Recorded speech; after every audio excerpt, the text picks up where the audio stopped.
try and construe that document in a way most favourable to the claims.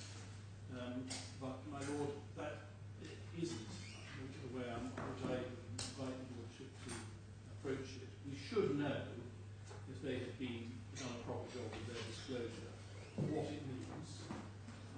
We should have other documents which would explain it and put it in context and show how the figures were arrived at. And we shouldn't be needing to do this exercise of looking at one single, rather obscure document and trying to make the most of it. So doubts should be resolved in favour of the defendants, not in favour of the claimants. You say at the bottom of page 34, or you describe this as a purported document. Is there a challenge to its authenticity? Well, there's no formal challenge to its authenticity in the sense that we haven't put in a particular notice. We just say we don't know what to make of it. I'm not positively saying it's a forgery or anything like that. No. I mean, on its face, yes, it appears to be a document yes. Issued by the Ministry of Justice and, as we were told in evidence, signed by an individual who is head of Capital Execution Department. Well, that's what it appears to be on its face, and I just wondered whether you're challenging that. We're not positively saying that's untrue. We're saying we don't know what to make of it and we don't know what it shows. But it was only when the evidence was given yesterday by Mr. AlKhorafi that we knew anything about it, really, or even who it was who had signed it. Not in a position to say that that's untruthful evidence. What I am in a position to say is this is wholly inadequate proof of a sum of some $6 million of interest which we're asked to pay. Well, I think what I have to ask myself is whether this provides sufficient evidence that the interest which accrued on the loan account of Mrs. Rifai over the period from 15th December 2009 until September 2014 amounted to $6.377 million United States dollars. I think that's what I have to ask. Yes, and you should ask that question. I accept that's the right question. In the I don't think I have to construe it favourably or unfavourably. Well, you do, because I ask myself whether whether this document satisfies me at that fact. That, my Lord, I would submit must be looked at in the context of the fact that there must be, we say, other much better and more reliable evidence, such as these statements, which we say must exist in this account, which would have shown and must show somehow or other, somewhere or other, ABK actually did charge that interest, and so we shouldn't need to be looking at one document where there are a lot of other documents that have been, I make no bones about it, withheld. Well, I don't think you've established that they've been withheld, or even that they exist. I mean, we're dealing with a bank in Kuwait. I don't know what documents it issued. Well, all I can be reasonably confident about is that this certificate was issued on the basis of some statement that 6.377 million was owing as interest. What is that? And that's what I would expect to happen if I get a document from the Ministry of Justice. I would expect there to be some underlying factual basis for it. Well, what is what? But I'd expect that's there to the be point. some. Well, we should know what. As I showed you just before the break, the guarantee itself envisaged that there would be bank statements. I agree that doesn't prove positively that already was sent. It's highly unlikely in the context of that were sent. They were sent on every other account that we've seen. This particular account, I think to be said, something peculiar about it, despite the terms of the guarantee and the bank statements existed. Highly unlikely. And so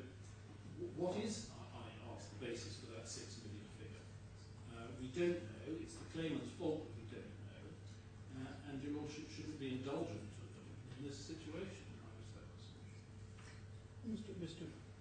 Brindle, I don't think it's a matter of being indulgent or otherwise. It's what do I make of the document?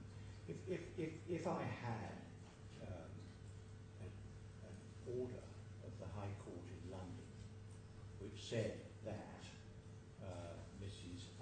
Rifai owes 6.377 million in interest to ABK Bank, I would be inclined to accept that as evidence that she did, without expecting to go and look at material that had been put in front of the High Court.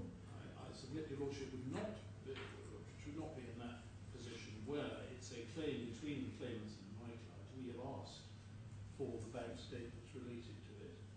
We submit, and I invite your Lordship to accept that there must have been bank statements in relation to it, which would have shown the primary evidence,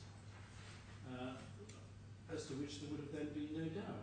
We don't know on what basis the court made that order at all. And that's the claimant's fault in this litigation. So that's my submission.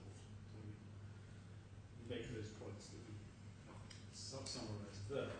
Now, just one. I do start from the position that it's inherently likely that there was some interest owing. If it hasn't been repaid. Yeah.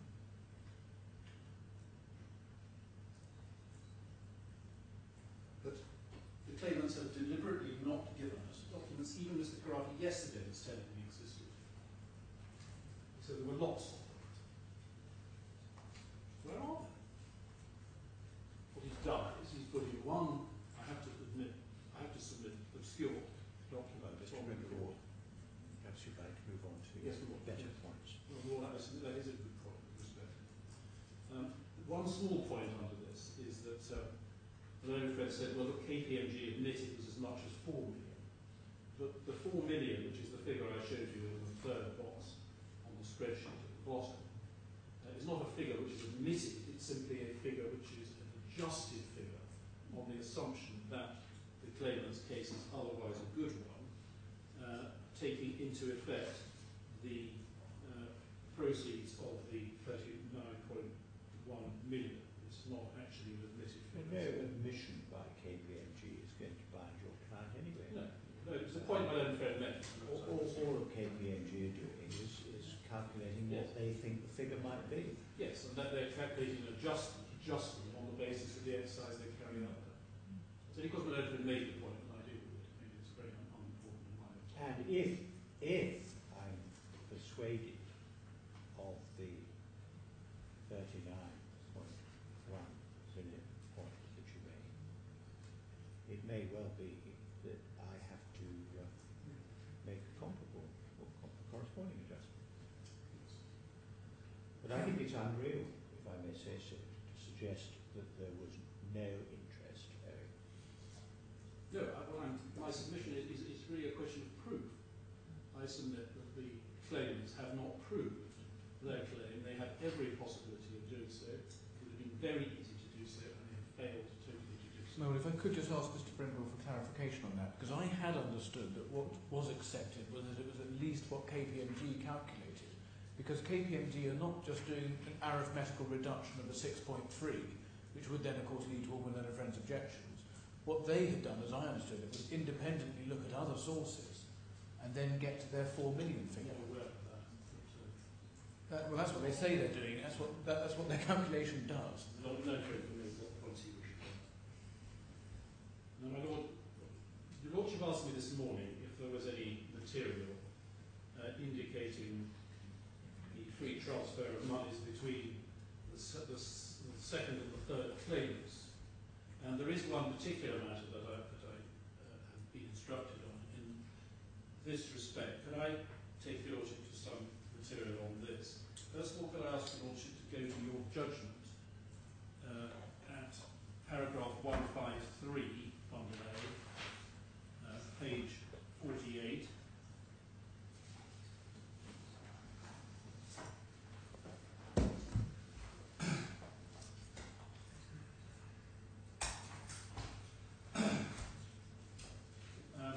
Does your Lordship have that page? 48. 153, it says at about this time, which is about May 2008, I think, at least early 2008, Mr. Taha negotiated a cancellation of the irrevocable payment order of 4th October 2007, whereby Bank Sarasin had undertaken to ABK in relation to the 50 million advance to Mrs. Hamad, that's the second claimant, to fund her purchase of the 10% REIT notes, to remit the redemption amount and transfer the yearly coupon in consideration of a one-off payment to ABK of $20 million. Now, as I'm about to show you, Lordship, that sum was paid from the Sarasin account of Mrs. Rifai, the third claimant, to the ABK account of her mother-in-law, the second claimant. And the Lord, there's only one piece of paper I need hand up, which we got from the trial bundles. It's not in the other bundles before you. Can I just hand this up? The reference was, well, I'll hand it up, hand copies to my own friend.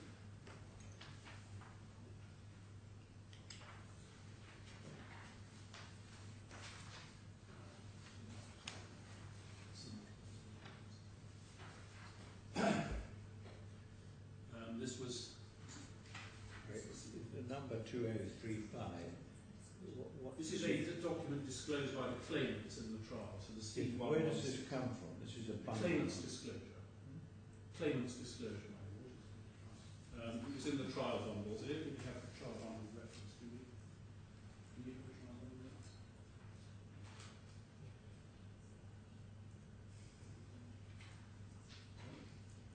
Yes, it's coming. So it's disclosed. The number at the bottom right-hand corner is the page number, but I have to give you also the file number that it was in. And this is not particularly clear document. The document did come from the claimants, not from our side. It's from Mr. AlKhorafi to Bank Sarasin, and it said in repayment order to Alia Bank of Kuwait from account 6007360. Now we know that that account was an account at Bank Sarasin of the third claimant, and the cross-reference to that, if that's doubted, I don't think that's any doubt, is in our bundle, which we have H3, tab 127, page 4356. Just for the transcript, you've used the phrase Bank Sarasin in two different senses. Yes, I have. Yes, I have. And the first time you used it, you meant yours is right. Your part. Yours is quite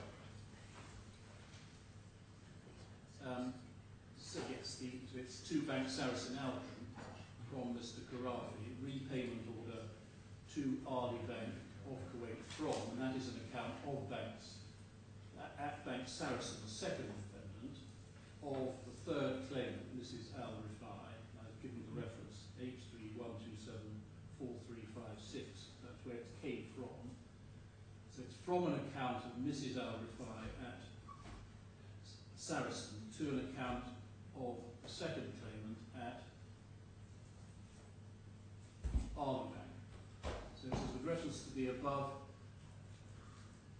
mentioned subject, you are kindly requested to transfer an amount of 20 million to the account number, and that's the account of the second claimant at ABK.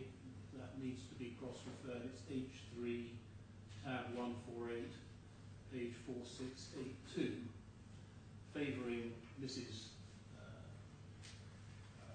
the second claimant. On the other side, you already kindly requested to transfer the semi-annual coupon on the amount of 30 million to the said account. To meet the above requirements, please provide a fixed advance with a shortfall for a tenor of 1 month. And that is the same transactions referred to in paragraph 153 of your Lordship's judgment. It is also, well, I don't think I need to ask your Lordship to look it up, on the blown-up spreadsheet that I referred to this morning of KPMG, and is reflected as a reduction in Mrs. Amrah's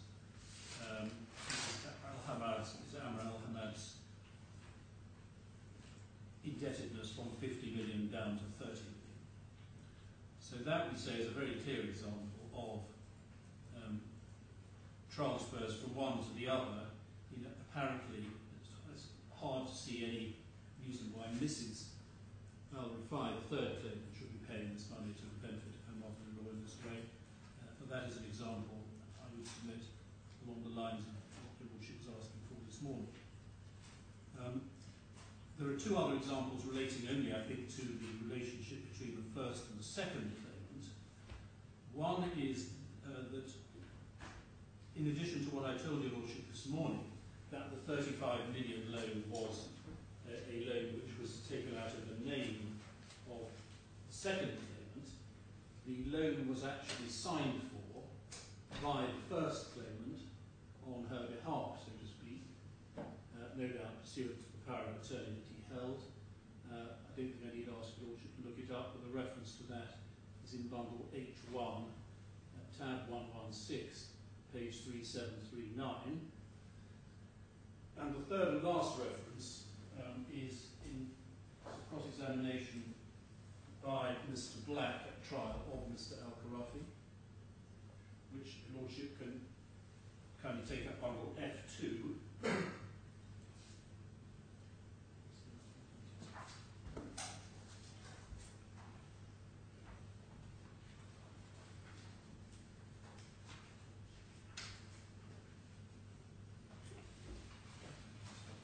Page 1974 in tab 83.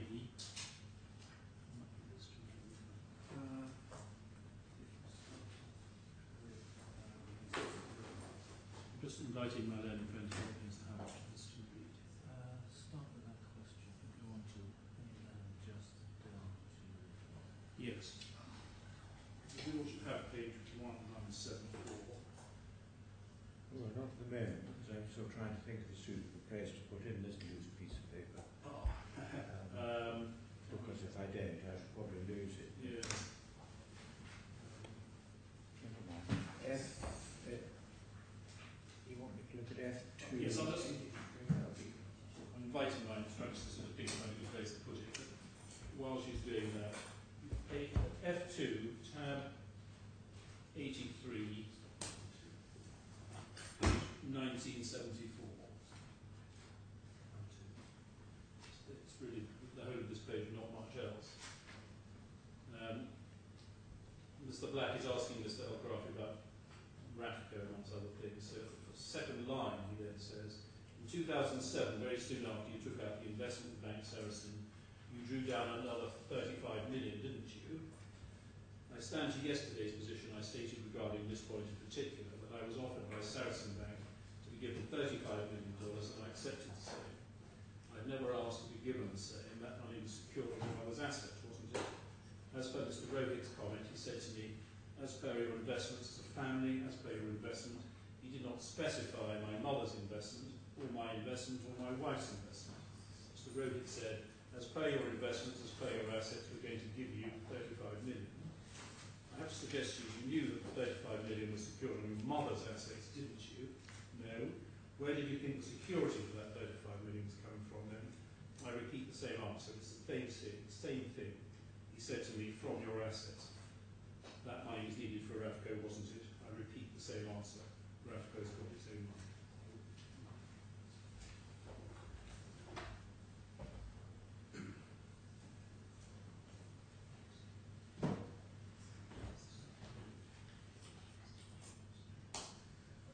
What suggested that we put it at the document in question?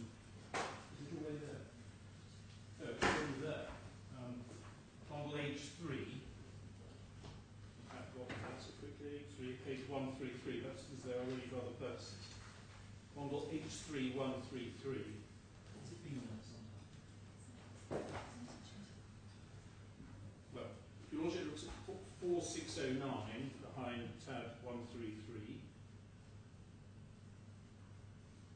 it may already be there. I haven't appreciated that it was already there, but it looks like it's already there. It's easier than I thought. Yes, it is there. It's a much easier copy to read. Easier to read, yes. is there a judge see a document which is already there that he can read, if you can give him one which he hasn't got and he can't read? Here we are. Now, I think that's all I want to say about Mrs. Rifai's claim in relation to continuing ABK interest. I now turn to deal, I think, quite briefly with CBK. In our skeleton, we deal with this in paragraphs 81 and following, which I adopt, and all of which I don't want to repeat, because the Lordship knows our case on this. Now, of course, if KPMG are right in their approach that we went through this morning, there would have been no CBK lending at all. We're not dealing here at all with the third claimant. The third claimant is left with the ABK position. The refinancing, if that's the right way to describe it, through CBK was of the indebtedness of the first and or second claimants, and the CBK debt was taken out in the name of the second claimant.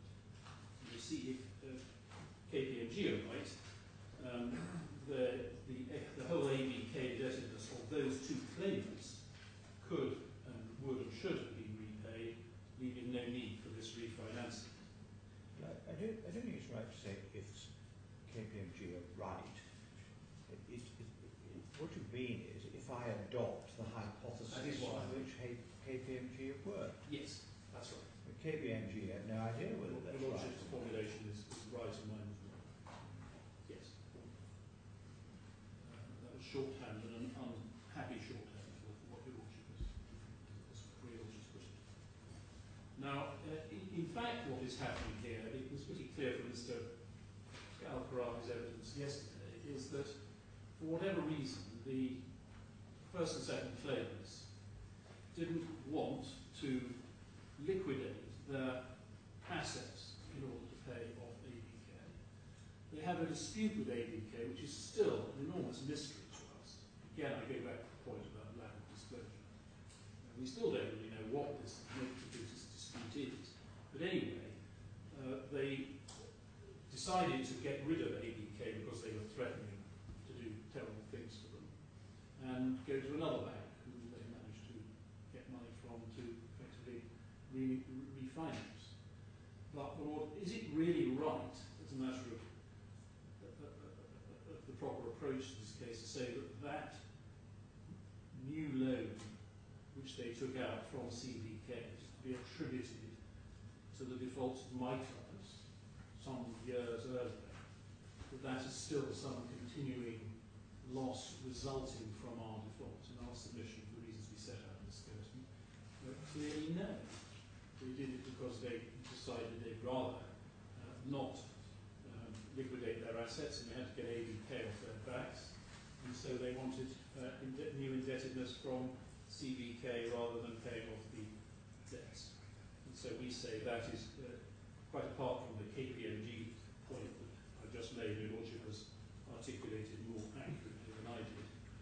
That is in any event another reason why, as a matter of causation, or scope of duty, or whatever, these CBK loans are not recoverable. Now, of course, we then have the further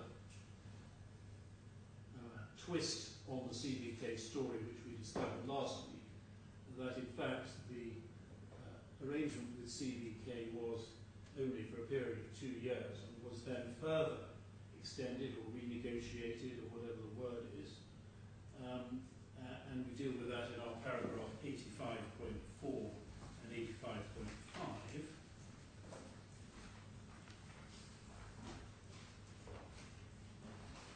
Now, what the claimants have said to us until last week was simply that the CBA loan remained outstanding. They didn't tell us until last week that, in fact, a new agreement had been entered into. Now, the question, your Lordship may say, but I would submit it wouldn't be right to say, well, that's just effectively the continuation of the existing loan. We can see it wasn't continuation of the existing loan. It was a new loan. It was in a different amount. It had different security, increased security, and also this happened in 2012, and we still haven't had an explanation as to why we didn't get this material until last week, which plainly it wasn't as if it was new material that only come into existence in 2014. It's documentation which must have existed since 2012. We've been through a trial that hasn't been referred to. We've been through a couple of hearings in front of this court since in October and January, and it's not referred to, and then it pops up a week before trial. Now, even if your Lordship thought all our other pleading points were valid, your Lordship might have a bit of sympathy with this one. But anyway, something's gone badly wrong. My Lord, I think otherwise my submissions on CBK are set out adequately in my skeleton. There isn't, I think, a particular number crunching point here, so to speak, in terms of dispute as to the figures where your Lordship needs to compare KPMG and Griffin and all that. I don't think there is a point of that nature. So, Lord, I now come through towards the latter part of my submissions. Firstly, can I pick up on a point from this morning? Your Lordship asked in relation to the Zaki or Zaid case whether there was a statutory provision with any similarity to the statutory provision we're dealing with in the present case. We have tracked that down. Can I hand up to your Lordship two English statutes, one of which may be familiar to your Lordship, the other one possibly not. First is the Financial Services Act, as to which the relevant section is 150. And then that was replaced by section 138 of the 2012 Act. It looks like I've got any myself.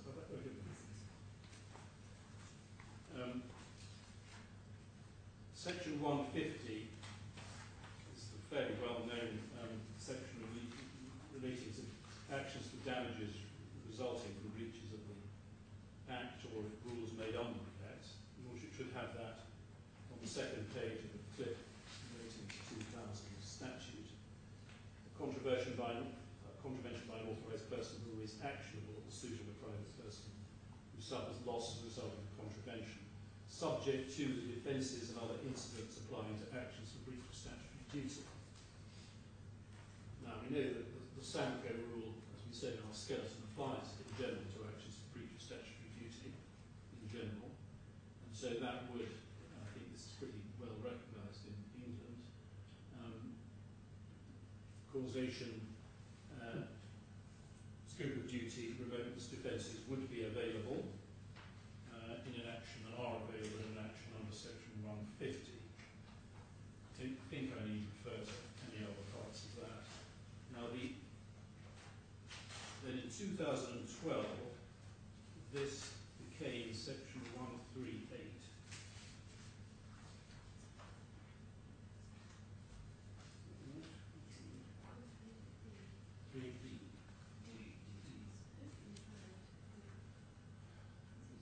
Yes, I've got it. 138D.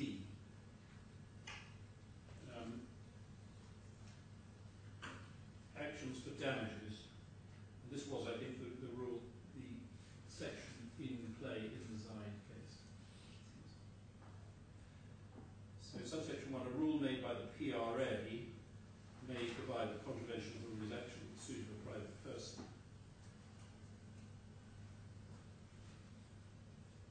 Contravention, the Lordship can read that himself.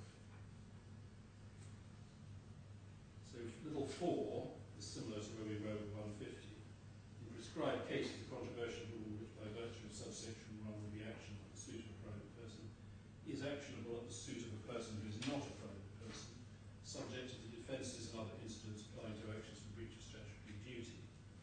Why am I concerned with little 4? I'm sorry? Why am I concerned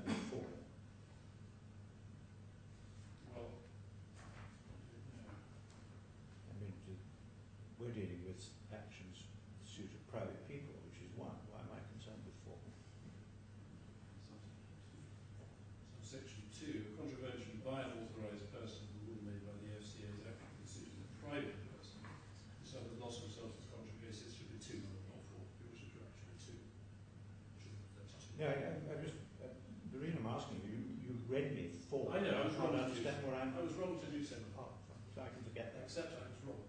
The 2 is the relevant one.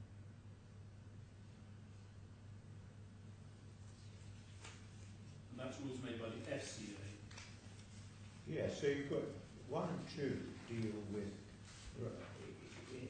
distinction from what used to be 150, the old one. Oh, there's still a rule. You've got to find a rule.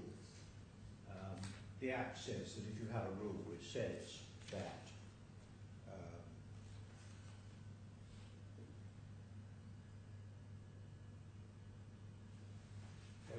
one, you've actually got to have a rule which says that it's actionable. 2, if it's the FSA, it seems to me the rule doesn't have to say that it's actionable. FCA. FCA. And the difference between 1 and 2, I think, is that in the case of a PRA rule, the rule itself has got to say that it's actionable. Yes. 2 provides that in the case of an FCA rule, it's actionable whether or not the rule says so, I think.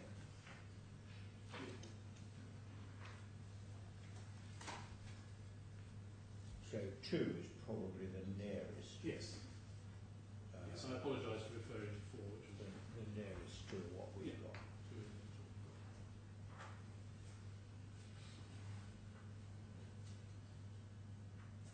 Close enough for the analogy with the Zaid case, my submission to remain a valid one, as I submitted this morning.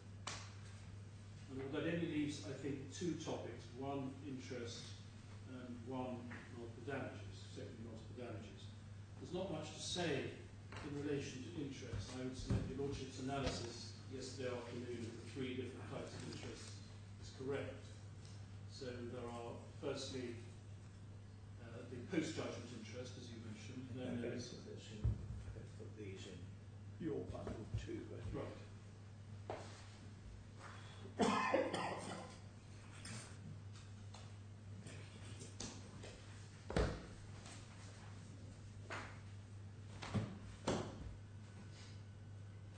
The way in which an English court deals with continuing loss is that it tries to quantify it, doesn't it? And if you have a claim for damages in certain instances where somebody has suffered loss and is continuing to suffer loss, I mean, a very obvious case is personal injury action where they've lost earning power or something like that. What the court seeks to do is to quantify it by a capital sum. Yes. I mean, there are all sorts of objections to that, but that's what happens. That's right. If you have a continuing loss generally, this is of course nothing to do with the statutory claim for pre-judgment interest. This is a claim for judgment for interest as, in this case, as damages, the third of your Lordship's categories yesterday. Yes. It's nothing to do, as your Lordship correctly said, I think, yesterday. Got nothing to do with post-judgment interest. Nothing to do with that, but in a sense, when my learned friend turns to this topic, it became clear yesterday, he's in slight no man's land between his claim for pre-judgment statutory interest, if you like, on unpaid sums, and his claim for continuing interest actually paid as part of his damages. The first doesn't arise, as your Lordship suggested yesterday, that's why I said your analysis was correct, doesn't really arise. Because they're not out of any money, they've got their damages for the 10 million, and that's paid. So that doesn't arise. What does arise is the other point, which your Lordship said would normally be dealt with, could be dealt with by, if you have an otherwise valid case and interest is going to carry on being paid after this judgment, now on, then the court will, as your Lordship say, make an attempt to quantify it and capitalise it. If you try to apply that to the present case, what this really does, and this is in a sense my main point on this, is it just shows how wrong this whole exercise is, because none of this interest should be continuing to be paid, claimed against us or paid by us, for the reasons I gave right at the outset of my submissions. None of this continuing interest on either CPK or any is properly attributable as a matter of law to our defaults. If it is contrary to that submission, then it would go on forever, and that's the very point that we say shows the fundamental weakness in the whole argument. It's nothing to do with prejudgment interest, it's to do with damages, and it shows that this head of damage is something fundamentally wrong with it. Otherwise, they could never pay the CBK interest. So what is your lordship to do? To quantify indefinite future CBK interest, capitalise it, and end up with an enormous sum which enables them to go on indefinitely rolling over their CBK interest rather than selling their assets. Well, that would be, I would have to submit, an absurd result. It's the sort of result that you would get, and the problem you would have to grapple with, if on the facts the person who had become liable to a continuing interest charge simply didn't have the money to pay off the debt. And I know you say that's not the factual situation here, and I shall have to decide that in relation to Mrs. Rifai. But if you did get a case where, as a result of mis-selling, an individual found themselves subject to a large debt with interest upon it, which they had no means of paying off, then it seems to me the problem would arise and would have to be grappled with. Subject to not only the fact, but also the legal question of whether that is, in law, caused by the fault. Yeah. But yes, subject to both the facts and the legal analysis, yes, such losses can be continuing beyond a trial. I tell you that these shares are a surefire winner. They can only go up and will never go down. And I will lend you £500,000 to invest in them. So you borrow £500,000, and in due course the shares go down instead of going up, and they get sold for £450,000. So you're left with a £50,000 shortfall, which you haven't got the money to cover, and that goes on generating an interest stream. Well, now, it may be that in that sort of case, the answer is you give them the £50,000 paid off, but it is a problem that one might have to grapple with. And that's why I'm slightly resistant to the suggestion that describing the problem shows that it's so absurd it can't arise. It seems to me that it could arise, and therefore one has to ask oneself, how would one deal with it if this was that case? Or I accept the submission because that you urge on me that this isn't that sort of case anyway, so I don't have to deal with it. Well, the nub may lie in your lordship's, in the course of what your lordship just said. You said, well, maybe you give them the £50,000 to pay it off, because that may be the answer. If you have this 50,000, let's say 50,000, going on forever, that is not claimed, because here the loan is not claimed. Now, what's claimed is the interest on it.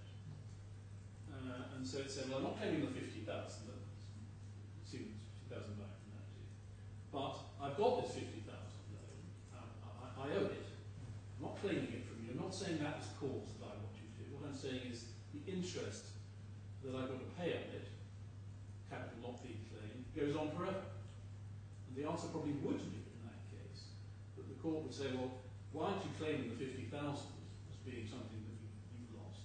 If I give you the 50,000, that'll clear it, and then you have to pay all this interest. But the claimants haven't done that. They've not asked for that. And I said it in the opening of my submission. That is rather telling. It's not simply, unless it's treated as some indulgence to us that they haven't done so. They have 27.5 million is not claimed as being money that is a head of loss caused by our defaults. So more that's that point. And more, that just leaves multiple damages. And you should just allow me a moment to get a different model out of this. My learned friends.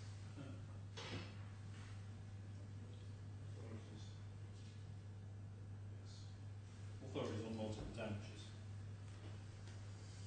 Now, this is fairly fully again dealt with in the skeleton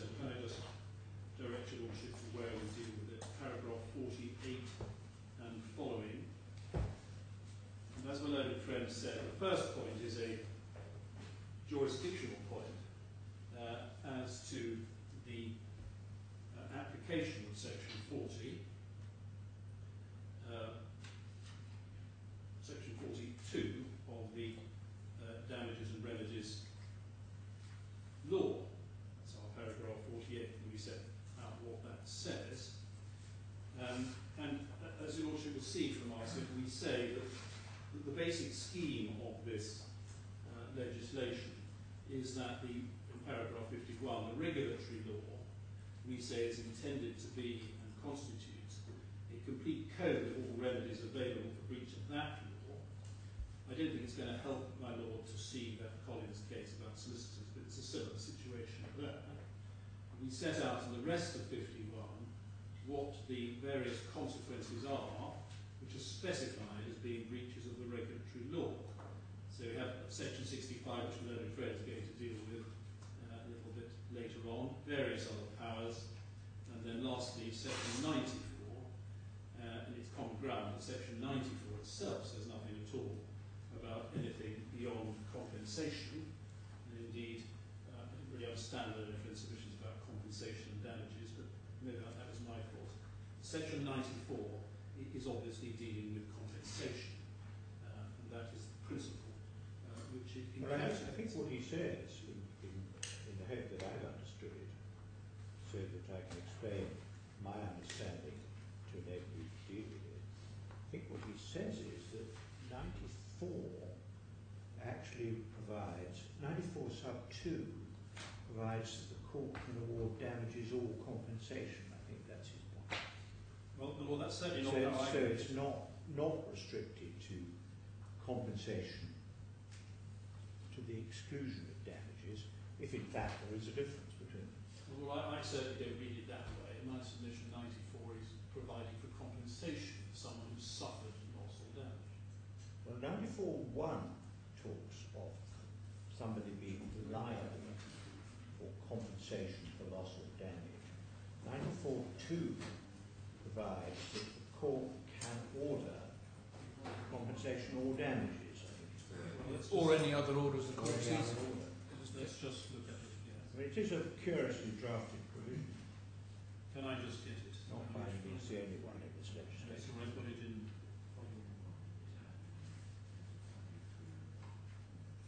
There.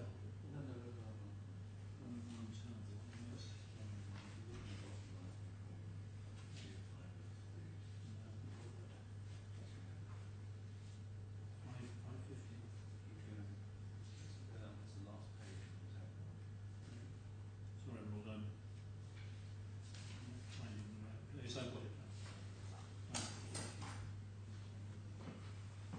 And I think if I've understood it, Mr. Hill's point is that I shouldn't get hung up on the view that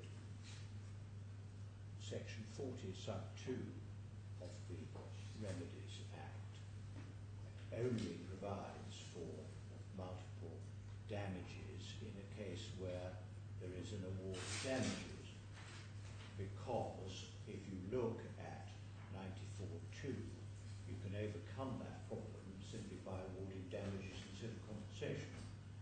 And it seems to me to be a largely semantic sort of argument, because I don't think I've yet understood what the difference between compensation and damages is in this context. But I think that's the argument.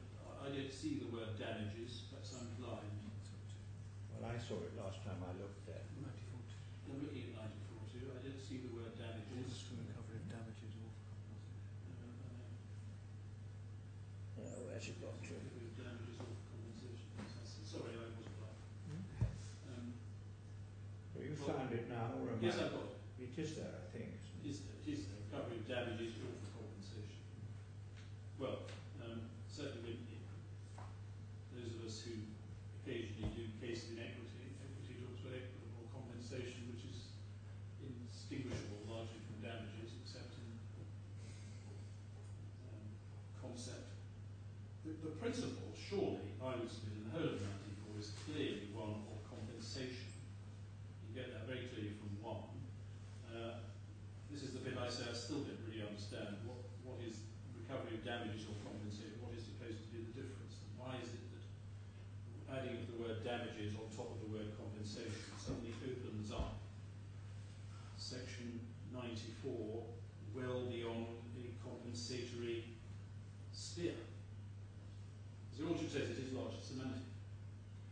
very odd that, I mean, I find it odd that 94.1 provides that somebody is liable to compensation. 94.2 says a court can order compensation or damages. Especially as 94.2 specifically refers back to 94.1. Yes, and it would be rather surprising if the court could order something that the person wasn't liable for. But that's the way that the statute's gone about it. I submit that that wasn't intended, it is oddly drafted, the adding of the word damages before compensation was not intended to and doesn't add anything of any substance. That this is still, in essence, a compensatory provision. Now, that's the point in paragraph 51 of skeleton. The learned friend then makes, when I come to my paragraph 53 and I look at the other statute, the law of damages and remedies, he makes a particular point that I need to deal with, because I submit, as he rightly says in my paragraph 53, that the law of damages and remedies doesn't apply to remedies in respect of breaches of the regulatory law. Can I now take you then to that, which is in our bundle anyway, which is that?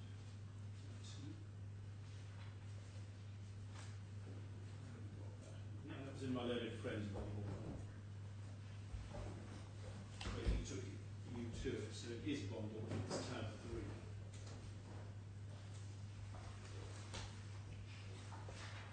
Now, if one looks at the scheme of this Act, my submission, learned friend's wrong in his submissions about Article 35.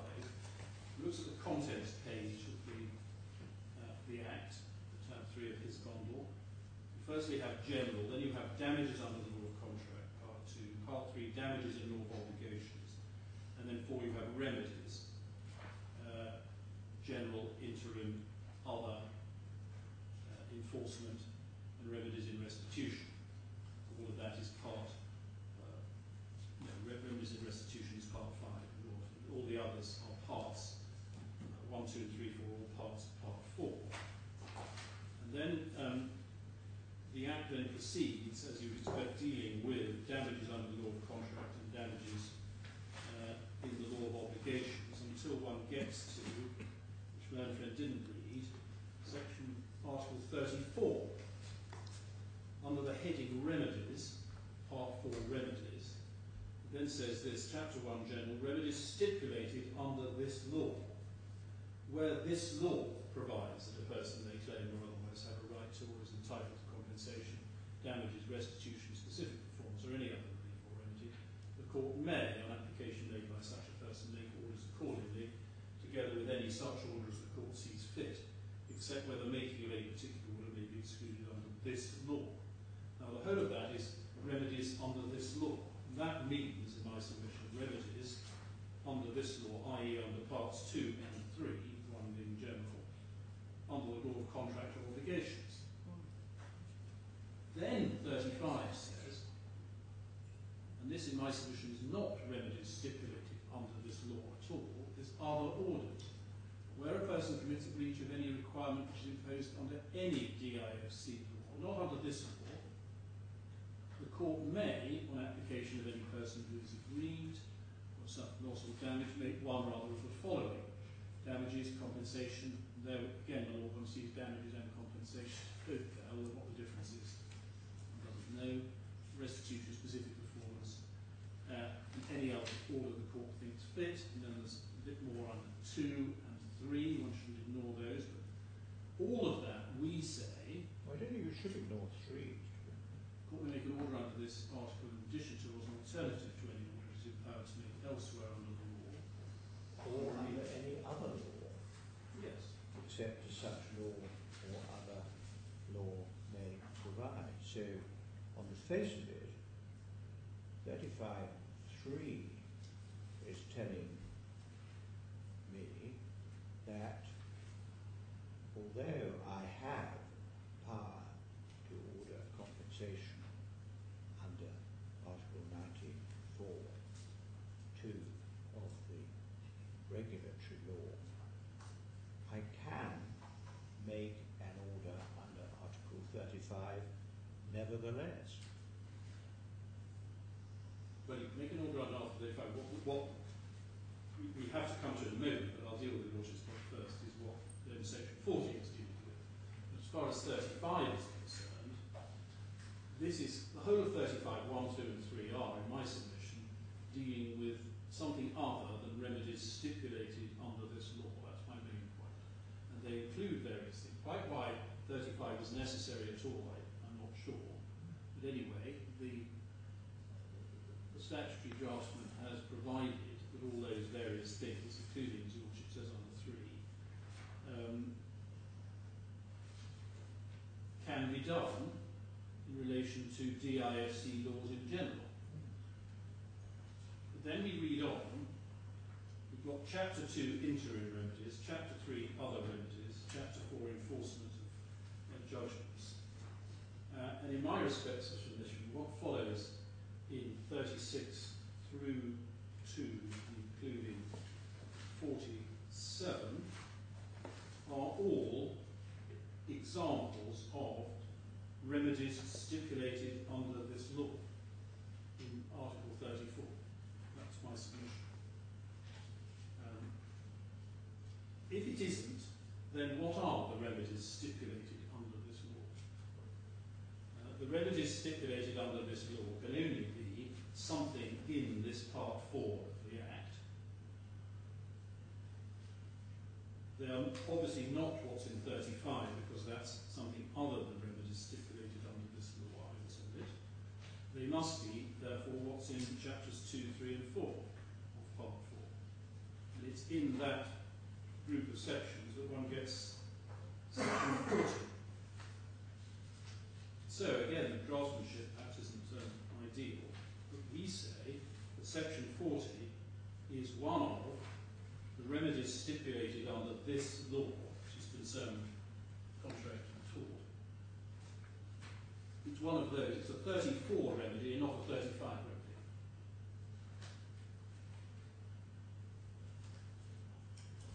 That's the point that we make.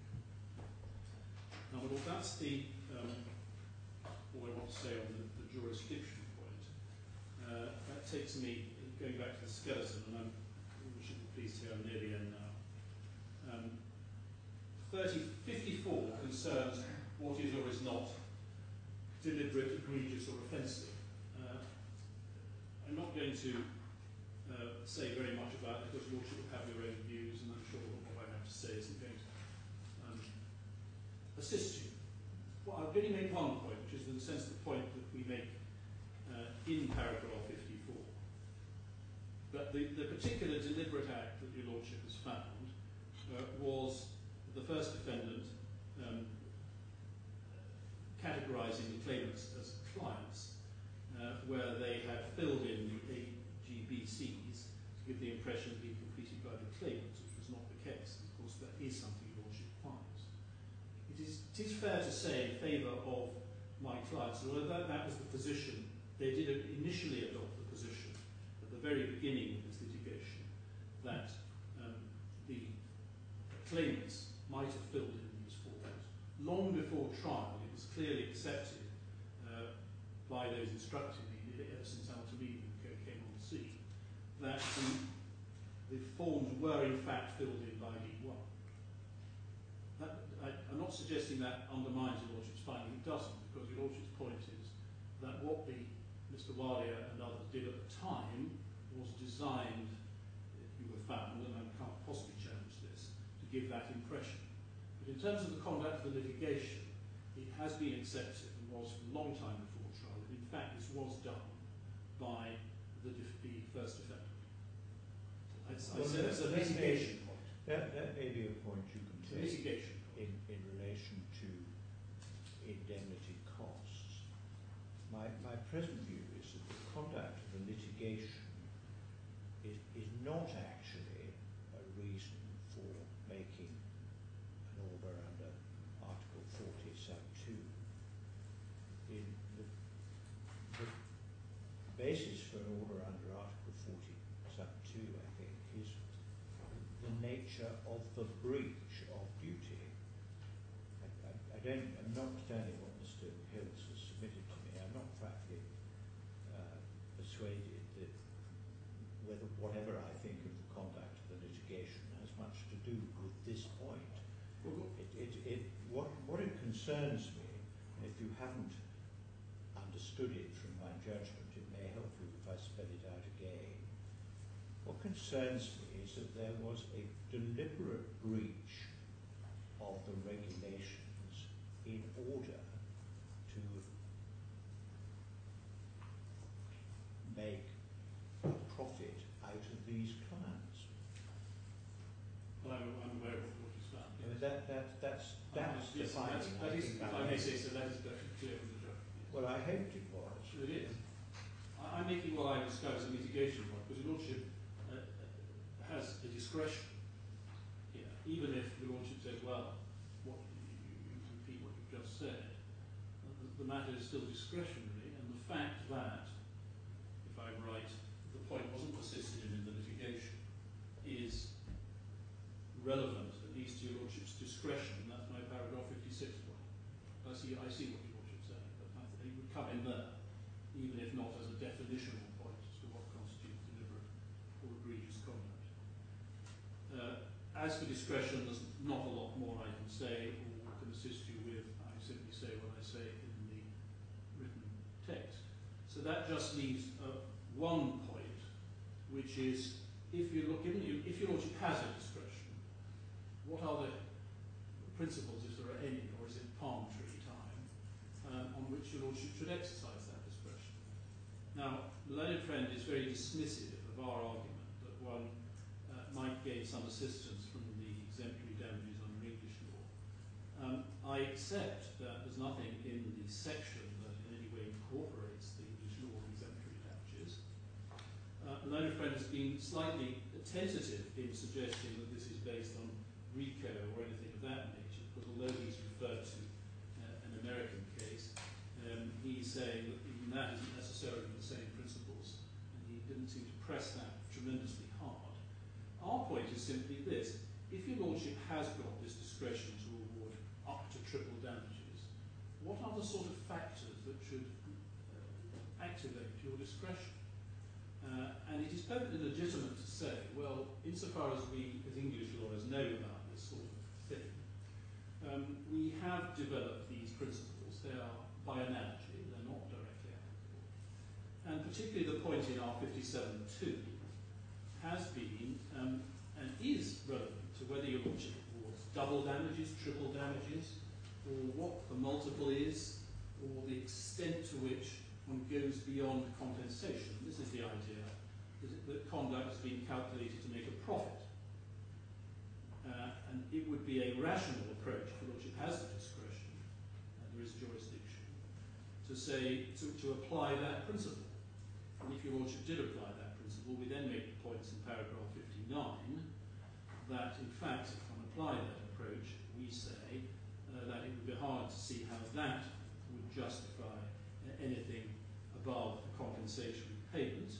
I make that point in paragraph 59. Now, if your Lordship doesn't apply that approach, I'm not quite sure what approach your Lordship's going to do. Just say, well, I think they're jolly bad here, so I'm going to double the damages. It sounds to most English lawyers a little irrational. I certainly would submit that your Lordship may have some reluctance to apply the matter in this way. So I just simply say this is useful by analogy, not directly applicable. It may help your Lordship if your Lordship is searching for some principle on which to exercise discretion. So, well, I think that is all.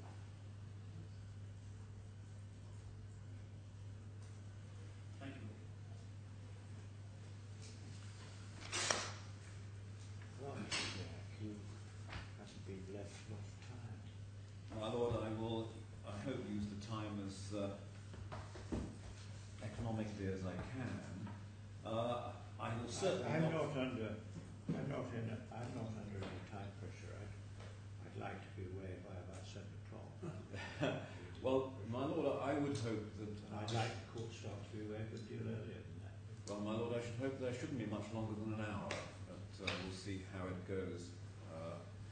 We do have to look at some figures, which always slow matters down, but happily I did have the opportunity to talk to Mr. Shivji, my little friend's junior, over the short adjournment, and I understand the derivation of the figures that are new. And indeed, following my Lord's observations, I think it would be most useful if I first addressed Head B, the joint statement, before addressing the issues under Article 65 of the regulatory law. And my Lord, that's best done by the document, by reference to the document we received this morning, which is the marked up joint statement. And in particular, although it's not paginated, it's the second page of that. Well, the second page has provision for you to insert something. Do you want to insert something or not? My Lord, yes, I'm going. Well, my Lord, again, it was given to us this morning. My Lord, I'm going to go through the differences between the parties, and by the time I hope that I sit down, my Lord will have all the figures that are necessary to deal with Head B. What we do... That sounds like an invitation to do it myself. Well, my Lord, what you can't do is make certain concessions on behalf of my client, which I'm about to. So, if I may be permitted, my Lord, I will get on with it. The difference between the parties is exemplified at paragraph 7, and there are, and if you deduct the two figures, there's something of the order until today of 3.8 or 3.9 million between us. As I run through the issues, that difference will narrow, my Lord. There are 6 differences that flow from what is set out, particularly at paragraph 9, and they're these. Number 1, whether any interest is payable at all on the 39.1 million, which is the evidential issue. Secondly, whether there should be deducted the debit balance on the third claimant's account. And my Lord will see, looking at the markup, that that figure has been corrected from 644,502 to 648,172. My Lord, I checked that. That corrected figure is the right figure. So it is 648,172 is the debit balance on the third claimant's account. The third difference is whether there is an error worth $179,450 in computing the interest on the personal expenditure. Fourthly, whether the sum of $32,449 should have been deducted at all. Fifthly, whether the sum of $1,148,466 should have been deducted at all. And sixth, whether there should be a deduction in the defendant's favour of $354,444. So dealing with the first and most major issue, which is whether interest is payable at all on the 39.1 million. May I respectfully remind my Lord of the evidence that we've looked at briefly before that Mr. AlKhorafi gave at trial. That is found in bundle F2 behind tab 83, and it begins at page 2014. The right question is not, I think, whether interest is payable at all on 31.9 million. Interest has been paid on it. The right question is whether that's a loss resulting from the breach. Whether the fact that interest had to be paid on it is a loss resulting from the breach. As I understand my learned friend's case, their case is that no interest is payable on that money. They accept But that. they paid it already. Well, my lord, they're seeking to recover it back. They're seeking to charge you with it. Yes. And Mr. Brindle's client too. Yes. But they're seeking to charge you and Mr. Brindle's client with what they have paid in relation to the interest on 31.9 million. Yes. Because they say, but for the breach of duty, they wouldn't have taken out that loan, they wouldn't have had to pay the interest. Well, my lord, That's what I thought their case was. Yes, well, my lord, I take issue with obviously that position. I understand that. You say, as I understand it, well, the decision to take out 39.1 million worth of loan is not sufficiently linked to the breach of duty, in your case, a breach of Article 65. There's no sufficient link to enable that to be claimed by way of compensation. My lord, yes, and indeed I will show that in fact the case has never been put that way, it's not pleaded that way, it's not in the judgment. It's not in the judgment because it wasn't put to my lord that way. This is an entirely new point that's raised at this quantum stage. But what they appear to be saying is, yes, this is a loan, but we shouldn't pay any interest on it. I don't think they are saying that.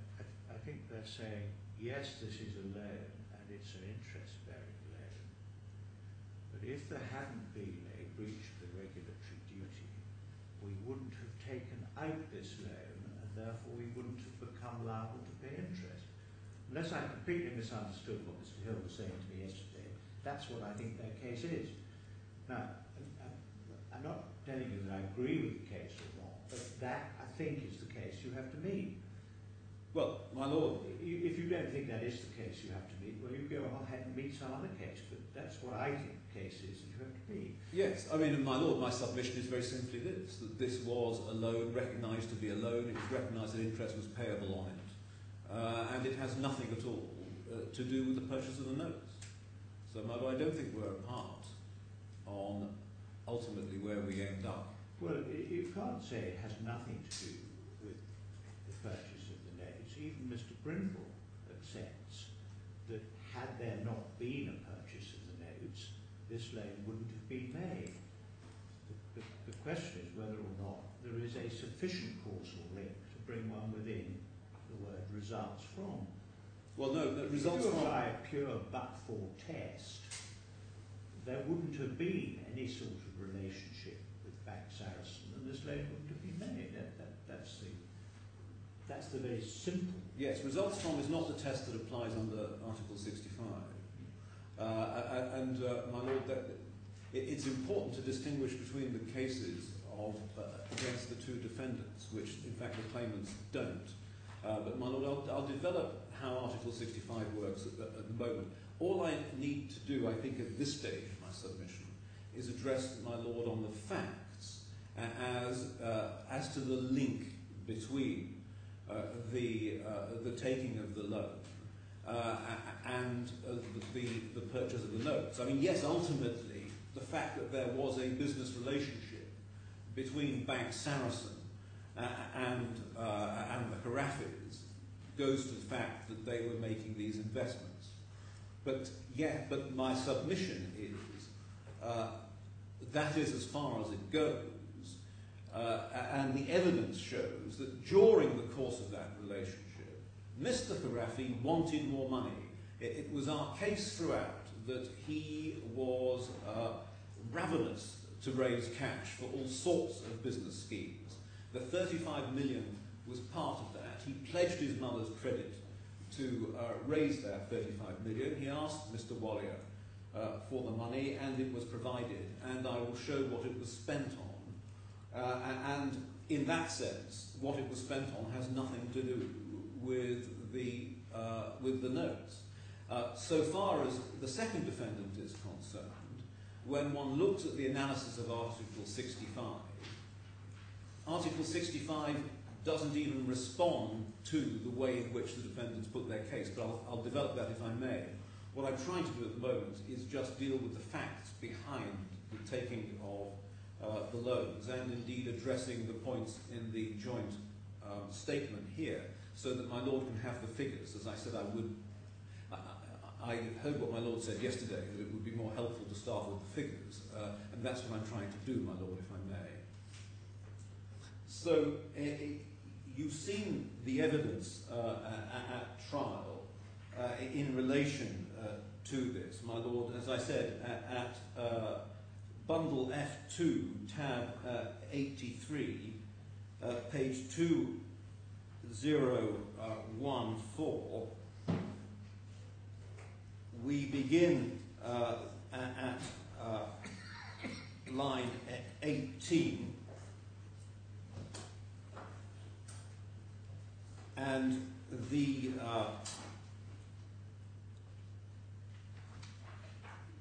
this is the evidence that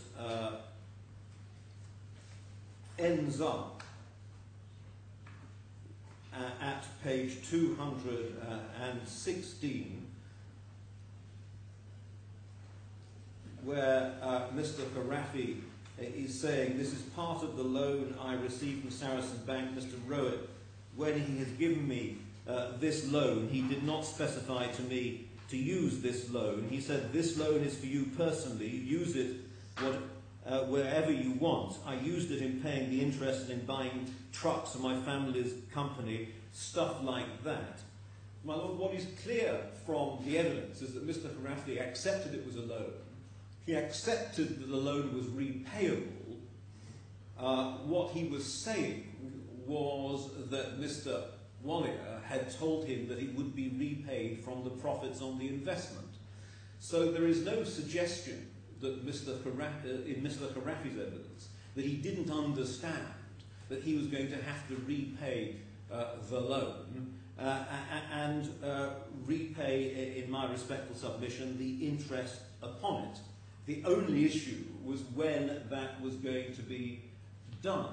And the reason, and my learned friend makes the point that I didn't challenge this in any way, but now we've seen that it was that the whole of Mr. AlKhorafi's evidence on this was challenged in a very spirited way by my learned friend Mr. Brindle. One saw the reference again this morning as my learned friend Mr. Hill took you to it at Bundle F2, tab 82, pages 1889 through to 1892, where I won't reread it again, my Lord read it this morning, where Mr. Brindle said that, Mr. AlKhorafi, this was all complete rubbish and you're lying through your teeth, that Mr. Alia said, press this money upon you, you asked him for it, and there was a heap.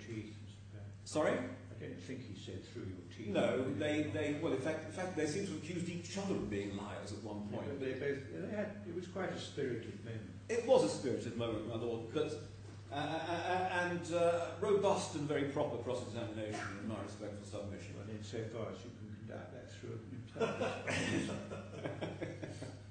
But, my Lord, the point that I make is to meet what I say is an absurd forensic position with my learned friend, when he said, oh, well, look, Mr. Bank wasn't challenging any of this when Mr. AlKhorafi said that. I don't think my Lord would have welcomed me retreading over the ground that my learned friend Mr. Brindle had trodden over when he took issue with it root and branch. My Lord, it's very simply this, that it's clear, as I say, that it was a loan. It's clear it's going to be repaid. He admitted it was going to be repaid. There is no suggestion anywhere, even in Mr. AlKhorafi's wildest evidence, that it was going to be interest-free.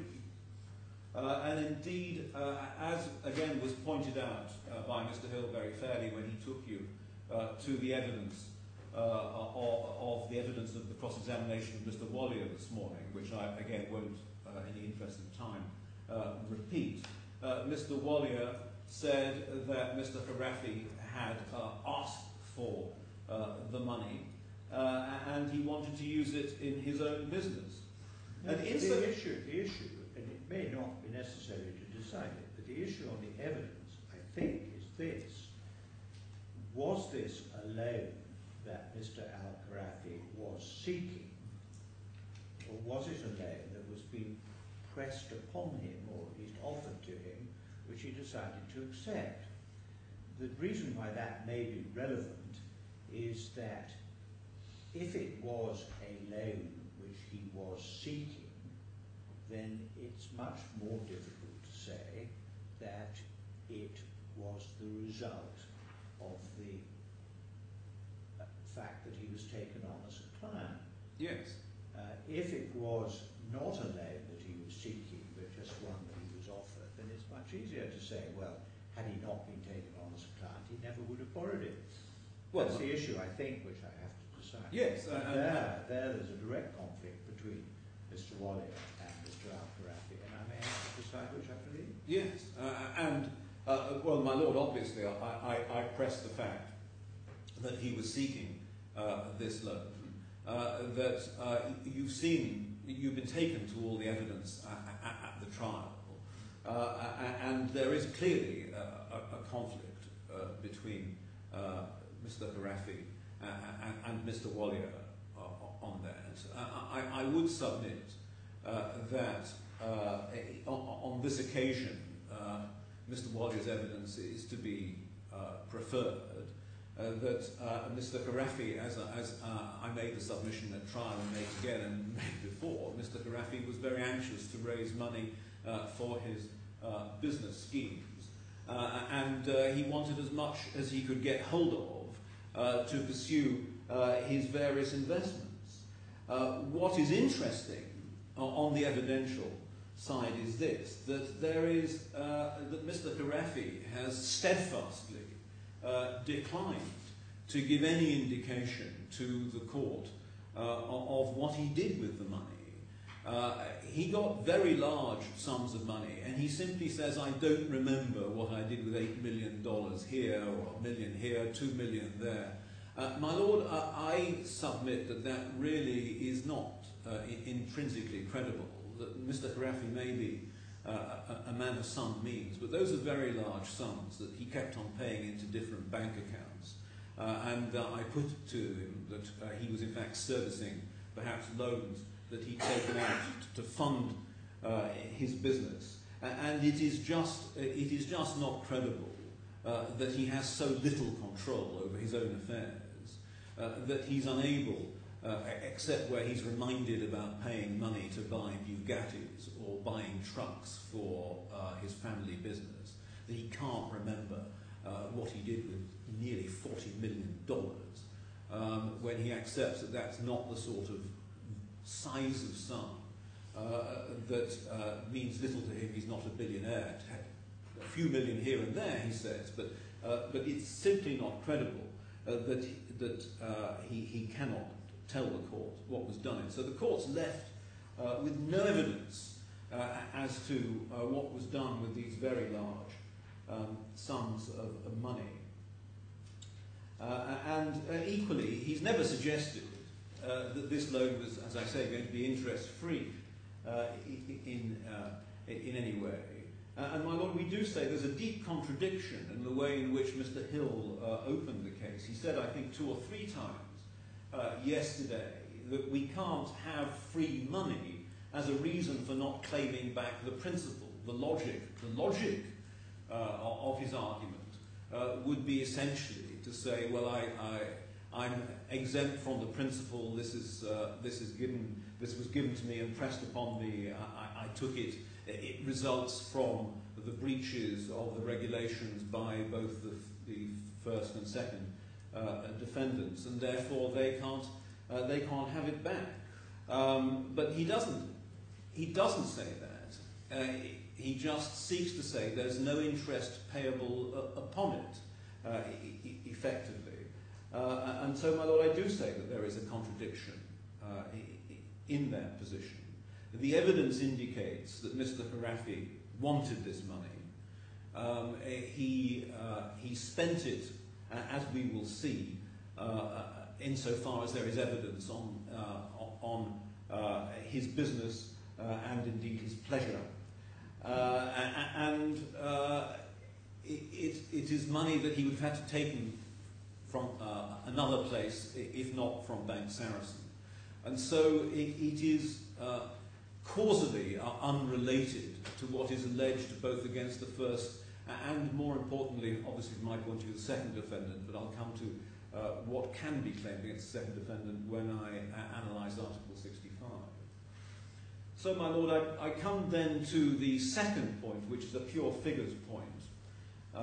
It is the figure that is corrected in the joint statement from 644,502 to 648,172. And that is a debit balance on the third claimant's account.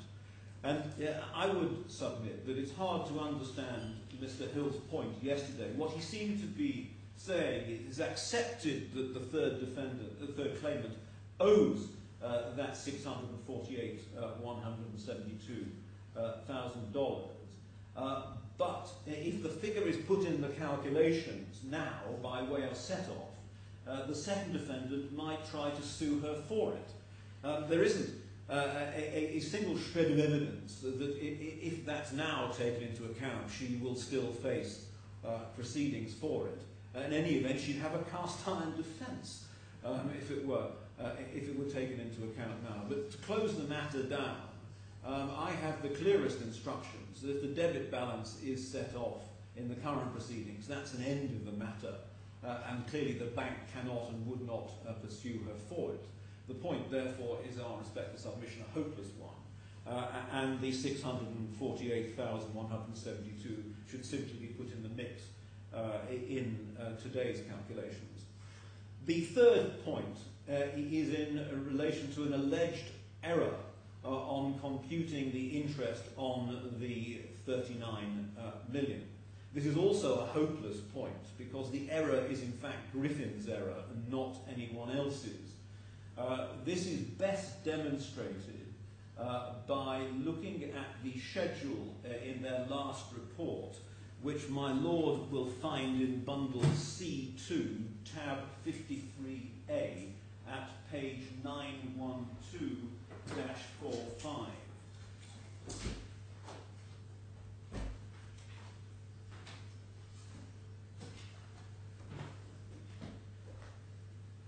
One needs to compare that with what we call Schedule X, which was annexed to my closing submissions, that my lord will find in bundle E, tab 78, page 1478.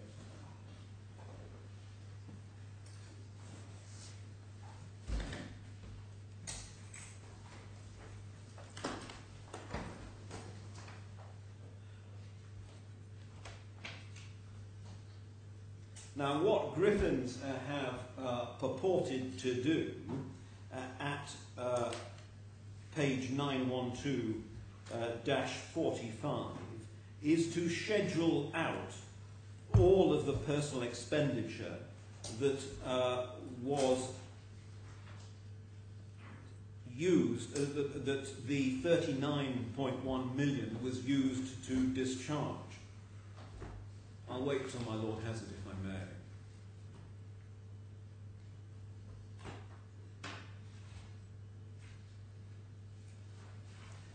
So if my lord has the Griffin schedule, you also need to have Schedule X as well.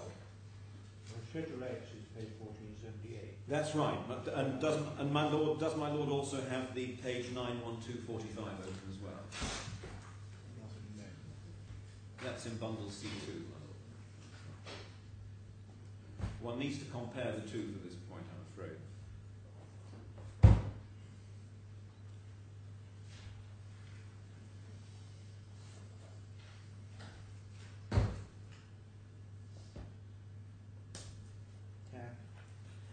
That is behind tab 53A, my lord.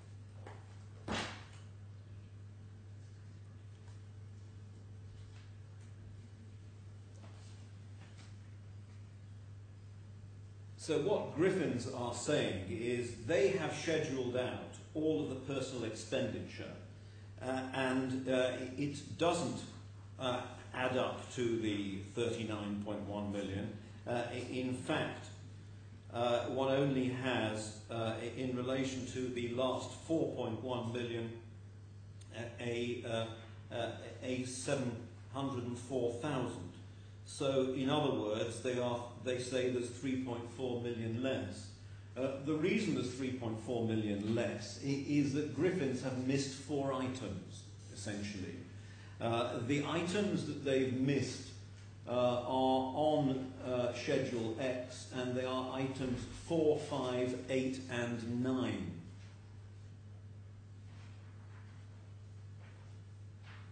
So their schedule on page 91245 is materially incomplete. My lord, I can go through it in excruciating detail, and sadly had to do it myself, but I won't subject my lord to it. Those items are missing from that schedule. That is why they get the wrong figure, and that wrong figure leads them to make the adjustment of 179 million that 179,000 they shouldn't make. It is their error in missing those items. My learned friend actually has references to the bank statement. We ought to have them. Yes, I've got. If my learned friend again could learn some good manners and not interrupt me, he took us to the bank statement and again, I'm sure inadvertently misled the court when he said these matters were not on the bank statement. They are on the bank statement, and so the error is even more egregious. But I'll come to the bank statement if I may. So they have simply missed these items, and indeed the last 4 items that appear on Schedule X, items 10, 11, 12 and 13, are the items that were met by the personal loan of 4.1 million. And again, that can be traced through if necessary. It is demonstrated in a KPMG table. I can show my lord the table in bundle C2, which we have open. If we go to tab 53B and to page 912, page 912-55, what KPMG show there are the last 4 payments on Schedule X, which total 4.2 million altogether, and they have allocated against them the drawdown of a loan of 4.1 million, which was used in part to satisfy those points. But if I compare 912-55 with the 4 items at 1478, Yes.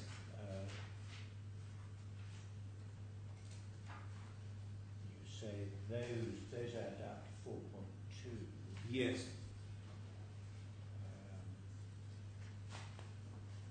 Those are actually the 4. That's a little bit more than the 4.1 loan draw. Yes. But those were in fact the items that have been paid by that.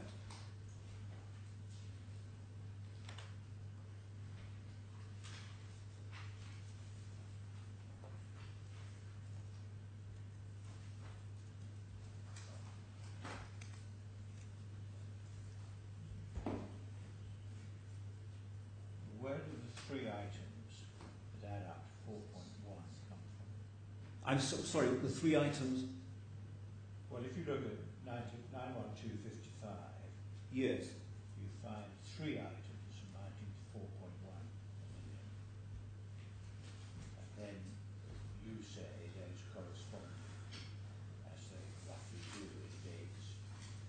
you'll see those. Those are items. Those are the last 4 items on Schedule X. Yeah, I've got that. It's the 3 items. Well, those are the loan draws. And those are coming from the bank statement. Yes, those are the loan draws rather than the actual expenditure. So the expenditure of the 4 items, and it's drawn in 3 tranches.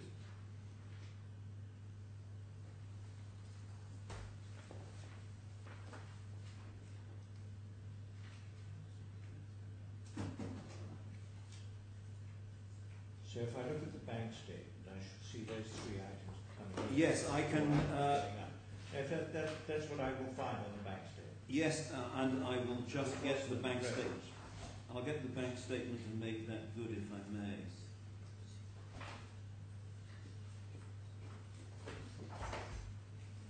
Can you just give me the reference? Yes, yes. I just need to find that bank statement that my learned friend referred to yesterday. The one I referred to yesterday was bundle C1, tab 42, from page 462, 465. And I think what my learned friend, or I'm hoping my learned friend is going to show you, is these items 4, 5, 8 and 9 from his Schedule X, which he said we missed. So there we go. Yes, if we go to page 463, in bundle C1.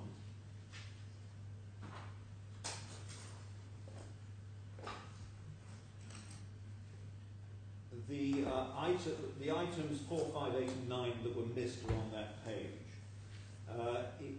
The first one is the item 23 is 1, 2, 3, 4, 5, 6 down.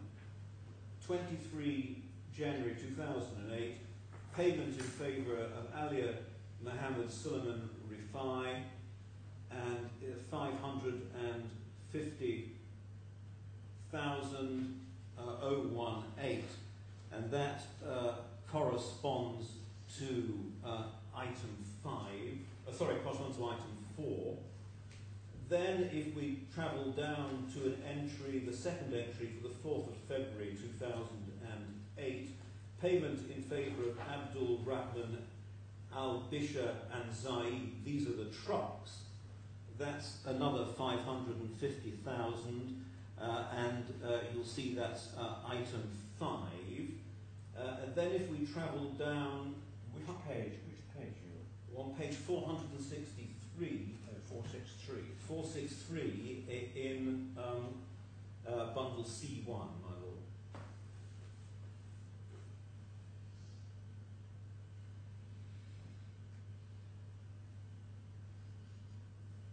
Would you like me to start again? No, I've got it. And so the item 8 corresponds to the entry for the 19th of February 2008, Forex Euro 820,000, and that's 1.2 million. That's actually the Bugattis. And then if we go to the second entry for 27th of February 2008, that corresponds with item 9, Forex, it's another 1.2, that's the 1.25 million that we see at item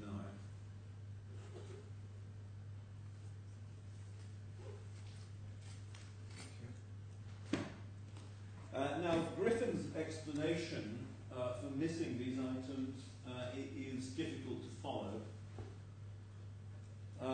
If we look at the basis upon which they say that their schedule is compiled, we have to go back to bundle C2 and behind tab 53 and page 91244, it's their paragraph 5.2, and they say they derive their schedule that appears on internal page 6, 91245, from Appendix 3 of Griffin's report of May 2013, in this appendix there is an analysis of the Saracen account of C1. The relevant transactions for the purpose of KPMG's approach are as follows.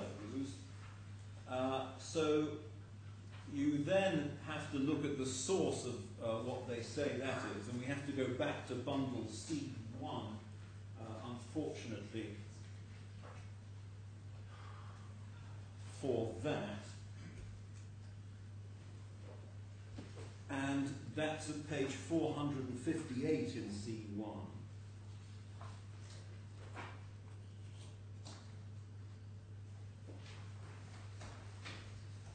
And when one sees page 458, which is in the way in which this document has always been presented, one can understand perhaps why they've made their error. It's completely illegible, notwithstanding the fact that we've asked for better copies of this. So it's just a simple, this appears to be a simple accounting error on the part of Griffins, and there shouldn't be a deduction of 179,000 there. Can I then, my Lord, move to the fourth point, whether 32,439 should have been deducted? My Lord, I said I'd make some concessions. This is the first of them. We accept that the 32,000 should not have been deducted.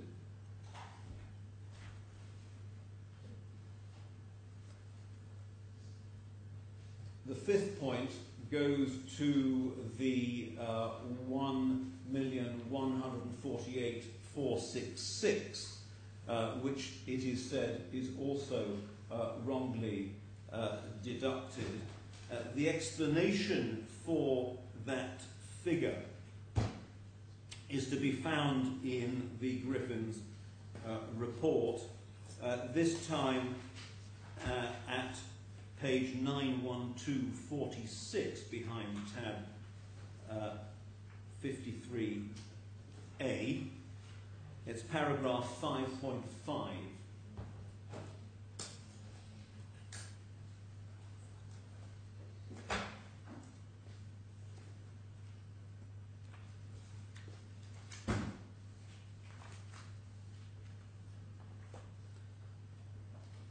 What Griffins have done in support of the suggestion that the 1.148 is wrongly deducted, they've taken three items there in relation to the first, second and third claimants, and they have dealt with the item in relation to the first claimant and the third claimant, but have made no comment in relation to the second claimant.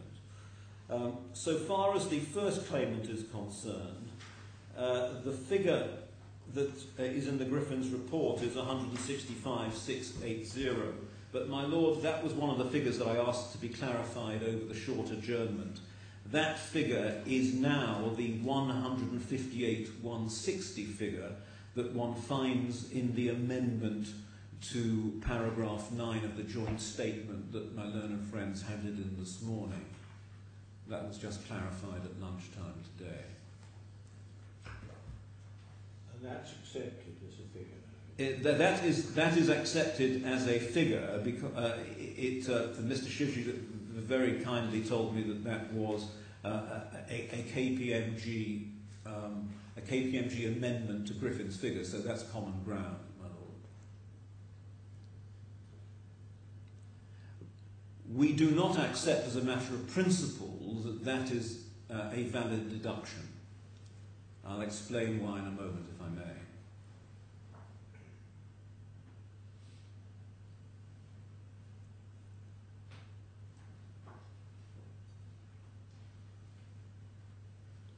So that 158 is now the C1 figure on page 91246.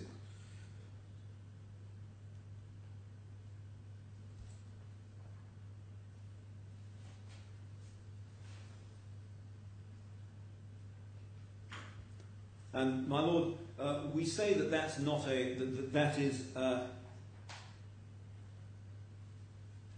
that is not a valid, there's no valid point about that being wrongly deducted, because as is apparent from paragraph 5.5 of the Griffin's report on 912-46, the figure as amended, it says, relates to interest on a 30 million, in fact it should have been a 40 million, but on an investment which is part of the overall activity. My Lord, that's the Callion witch hat investment. My Lord will recollect hearing about that. That was a short-term investment that indeed turned out to be profitable for Mr. AlKhorafi. It was a $40 million investment. It was kept for a short period and sold, I think, at a profit of around $250,000 for Mr. AlKhorafi. We say that just should be excluded completely from the calculations. It was a profitable transaction. There's no suggestion that it should be reversed and the profit handed back to the second defendant. There is no loss attributable to it. He should pay the cost of the transaction as well as taking the overall profit, and so that is not a valid exclusion on the basis of Griffin's argument on that. I do, however, make a much larger concession in relation to the 972,227 for the third claimant. We accept that those monies were linked to the purchase of the notes, and therefore they should not be excluded. So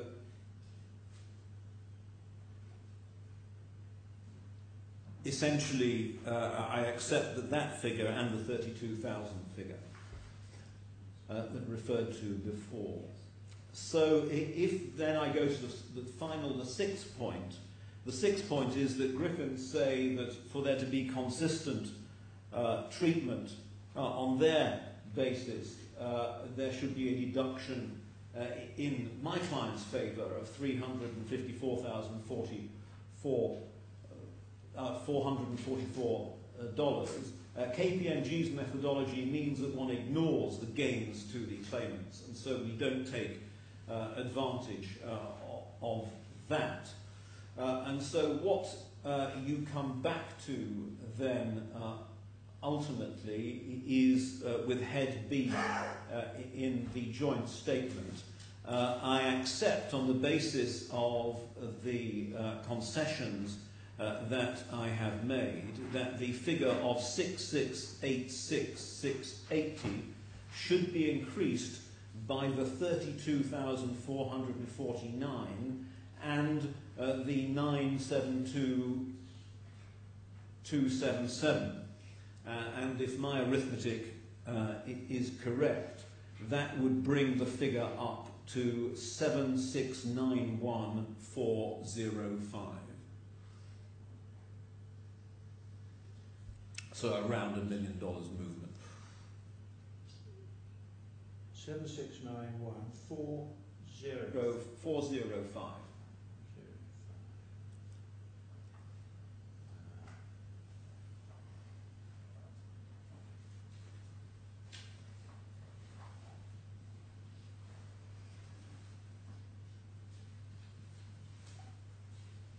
And are you able to attribute that difference to the various claimants? I think it does work. Out of the 972,227 comes in, doesn't it? Yes. Well, the two. Yes, my Lord. We don't. The 32 is attributable. Well, my Lord. In fact, if we go to perhaps the next page of the amended joint statement. the new tables inserted on the next page, you can see the attribution. Yeah. So the 32,000, for example, is a second claimant. And so, well, in fact, it's all second claimant. The 972227 and the 32 are both second claimant.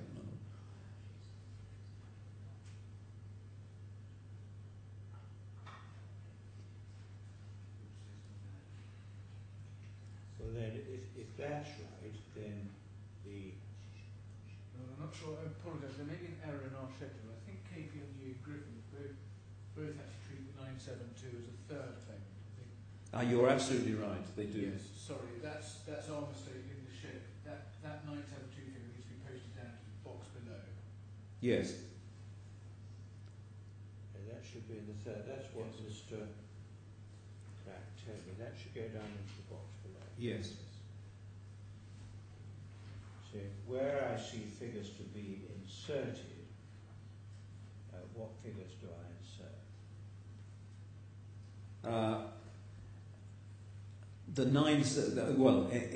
Figures to be inserted first claimant nil, second claimant 32,449, third claimant 972,227, which then adds, which are then to be added to that 6686. I think the learner friend hasn't understood what we were hoping for him to insert. We were I haven't understood the question. What I need to do is to identify what the three figures were that made up 6,686,000. My lord, yes. And then I need to adjust the second and third claimants figure by respectively 32,900. My lord, may I undertake to do that this evening? Well, I'll write it down if anybody can tell me what the figure is. My lord, in the interest of time, can I ask those behind me if they're able to do it? There is a spreadsheet somewhere, I know, and if I can give you the figure before we rise, but I'd like to get on, if I may, yes, of course. with Article 65. That's what needs to be done. Yes. We need to identify what was there before and then make the adjustment. Okay. Do you have the spreadsheet?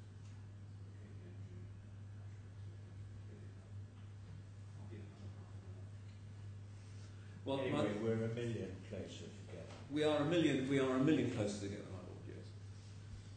And I've asked for that to be looked at now, while I'm on my feet in relation to Article 65.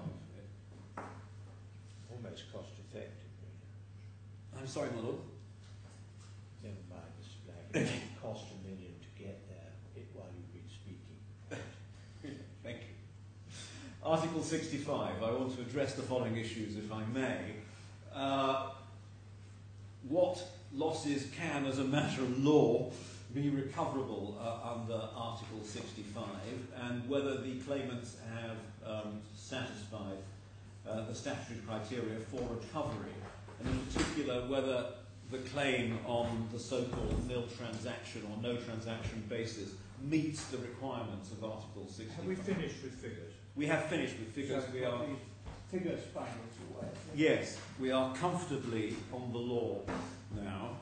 And I can find Article 65 somewhere. You can find it in our authorities bundle in Volume 1.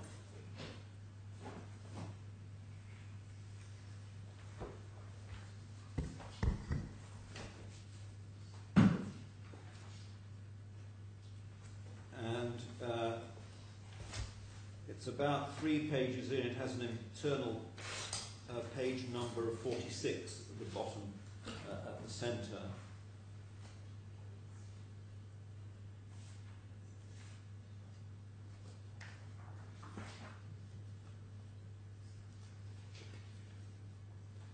And so we see the scheme of Article 65.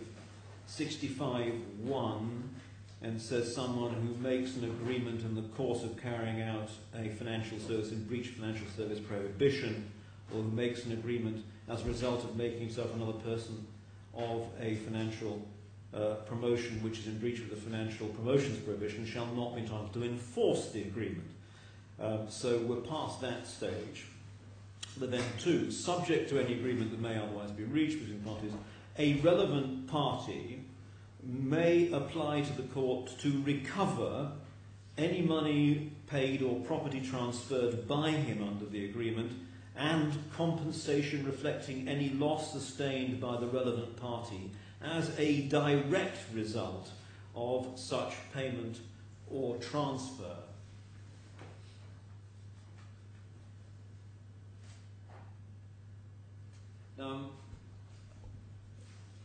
My Lord, I'm not going to repeat all of the submissions in our skeleton about pleadings and so on. We adopt what has been said generally by my learned friend that unpleaded claims should be dismissed.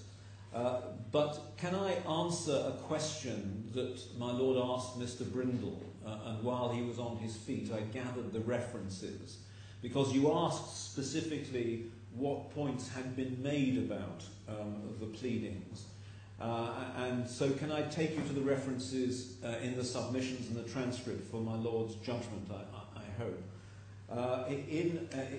Could I please ask you to look at bundle E?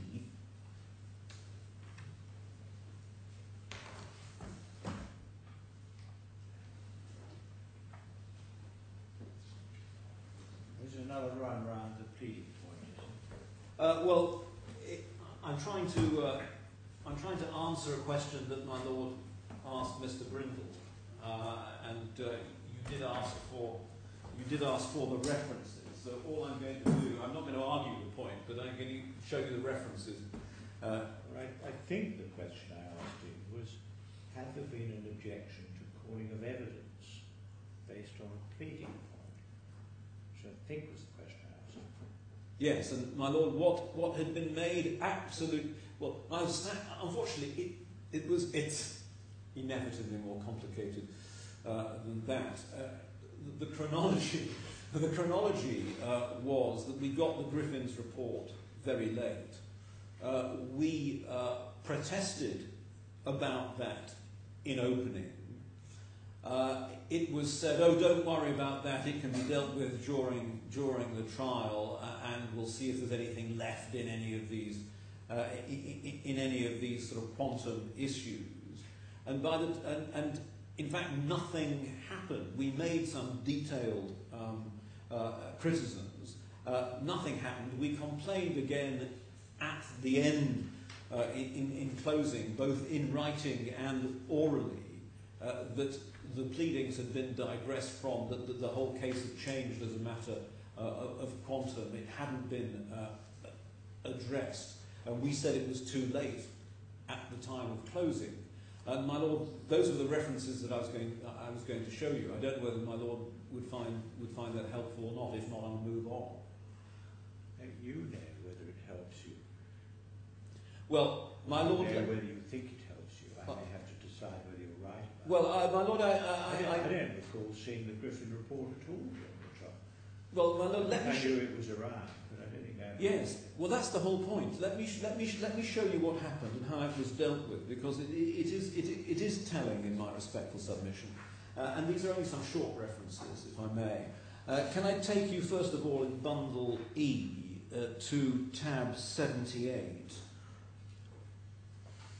Tab 78 are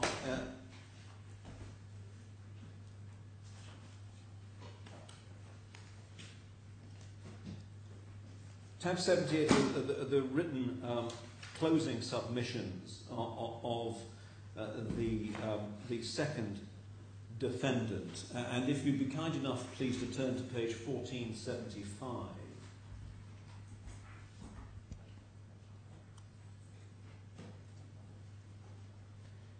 And my Lord, rather than wearying you in reading it out, can I just ask my Lord to read to himself paragraph 63 and 64.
And can I ask my Lord then to see how that played out in the oral closing submissions? May I invite you to bundle F5 behind tab 89 at page 3351.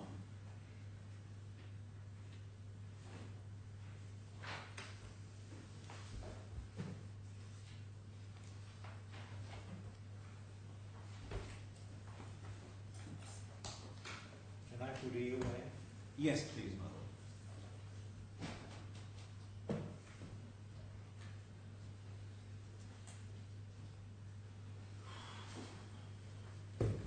Again, my Lord, in the interest of speed, can I ask my Lord to read from page 3351, line 22, to 3353, line 24?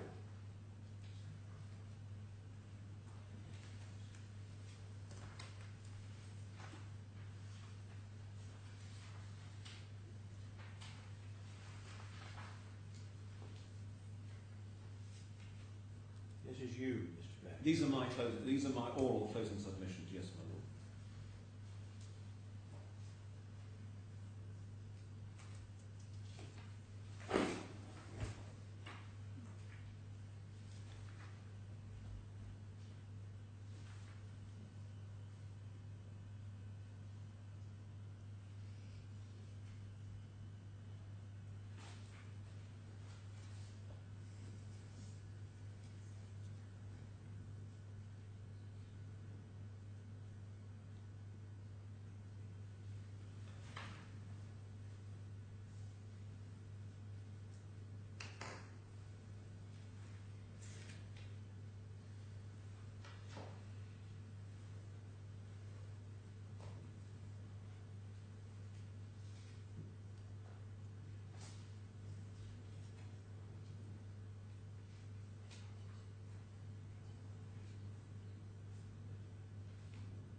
Yes, I've read that. My Lord, I'm grateful. Now, the particular passage, obviously, that I rely upon is 3353, lines 5 to 8. My Lord, we were making it perfectly clear, both from opening all the way through closing in the trial, that there had not been a properly pleaded case on the issue of damages.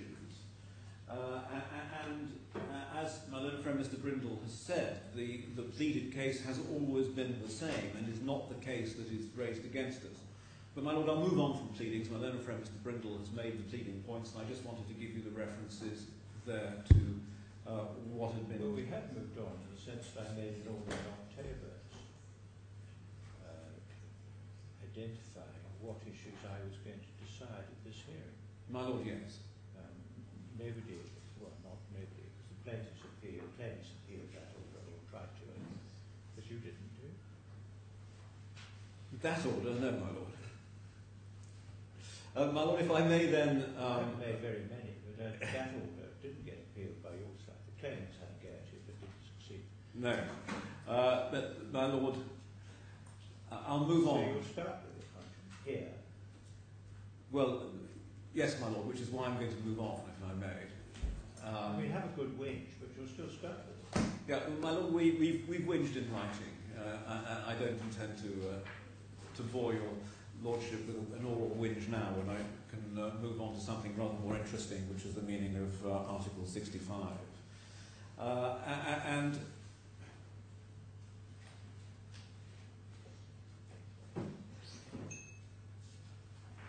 so we were looking at Article 65, and it's important to try to, we say, marry up what is being claimed against the second defendant by the claimant with what its rights are under Article 65. And Article 65 refers to recovery of money paid or property transferred under agreements made in breach of the Financial Services Prohibition. Article 65(2) then adds to that the ability to recover loss as a direct result of the transfer of the money under the material transaction. So our first submission is that on the plain meaning of the words, the loss must be the direct result of the transfer of the money, not of the result of the impugned agreement under which the money was paid. Indeed, we say that the legislature, both the English legislature from whose draftsmanship this was derived, could easily, to the DIFC legislature, could easily have provided a right for compensation as a direct result of entry into the agreement made in breach of the Financial Services Provision. It did not do so. And it's clear that the legislative intent is that the primary relief under Article 65 is restitutionary in nature. And that, we say, becomes apparent from an authority on the 1986 Act, a case called SIB and Pantel, which is in our authorities bundle, Volume 1 that we were looking at a moment ago, and that's to be found at tab 3. Well, first of all, at tab 3, we'll find, in fact, the relevant English Act at the material time, which was the 1986 Act. And if we go behind tab 3, the Financial Services Act 1986, we see 3 pages in, section 5, which we see subject to subsection 3 below, any agreement to which this section applies, and this section applies, as we see under section 3, to investment business, unauthorised investment business. A, which is entered into by a person in the course of carrying on investment business in contravention of section 3, down at the bottom of the page, shall be unenforceable against the other party, and that party shall be entitled to recover any money or other property paid or transferred by him under the agreement, together with compensation for any loss sustained by him as a result of having parted with him. So we see the origin of the words that find their way ultimately into Article 65. And if we then go to tab 8, we find the Pantel case, SIB and Pantel, and although the point was a slightly different one in that case, it was necessary for the Court of Appeal to have a look at section 5 And can I take my Lord straight to the judgment of Lord Justice Scott, he then was at page 269 in the report, and just begin reading beneath letter H, where he says this: the Act not only imposes criminal sanctions for contravention of its various provisions, but also provides remedies for investors who enter into share transactions as a result of the contraventions. The remedies provided by the Act fall into three categories. There are provisions enabling investors to recover loss they have secured as a result of entering into the share transactions. There are provisions enabling the contravenor to be stripped of the profit made out of the transactions and for profit to be distributed among the investors. And there are provisions of a restitutionary character designed to restore the respective parties to the share transactions to their former positions. The present case is concerned with the restitutionary provisions contained in the Act. It was necessary to refer to the provisions dealing with recoupment of losses and disgorging of profits in order to enable the restitutionary provisions to be construed in the context of the Act as a whole.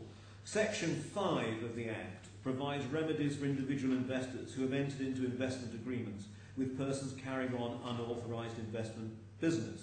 And then he cites Section 5 and subsection 3. So if I may pass down the page just above letter G, the restitutionary and compensatory provisions of Section 5 do not in terms identify the person or persons against whom the remedies are available, but it's difficult to see how the Section 5 restitution remedy could be available against anyone other than the party to the transaction in question, or the party to whom under the transaction in question the investor's money or property had been paid or transferred. Whether the compensatory remedy is available together with the restitution remedy could be obtained against an accomplice who was neither a party to the transaction nor a person to whom money or property of the investor has been transferred is equally doubtful. So, starting there, Lord Justice Scott, in construing Section 5, the statutory predecessor of our law, says that there is a restitutionary element and a compensatory element. Lord Justice Scott wasn't concerned with the nature of the compensation payable, but there is a further case which takes the matter on a bit further, following on from Lord Justice Scott, and that's under the 2000 Financial Services and Markets Act. Again, just so you have that provision in mind, in this bundle at tab 4, we have the Financial Services and Markets Act, and again, 5 pages in, we see Section 26 at the bottom of the page, which talks about enforceability of agreements. And 26.1 says an agreement made by a person in the course of carrying on a regulated activity in contravention of the general prohibition is unenforceable against the other party. And 2, the other party is entitled to recover any money or property paid or transferred by him under the agreement and compensation for any loss sustained as a result of having parted with him. So the wording is much the same, except that the DIFC wording has added in the word direct before loss, and I'll come to why I say that's important in a moment. But that section was considered by Mr. Justice David Richards, who followed Lord Justice Scott, in a case called Re Whiteley Insurance Consultants, which is in our second volume of authorities, my Lord, at tab 15.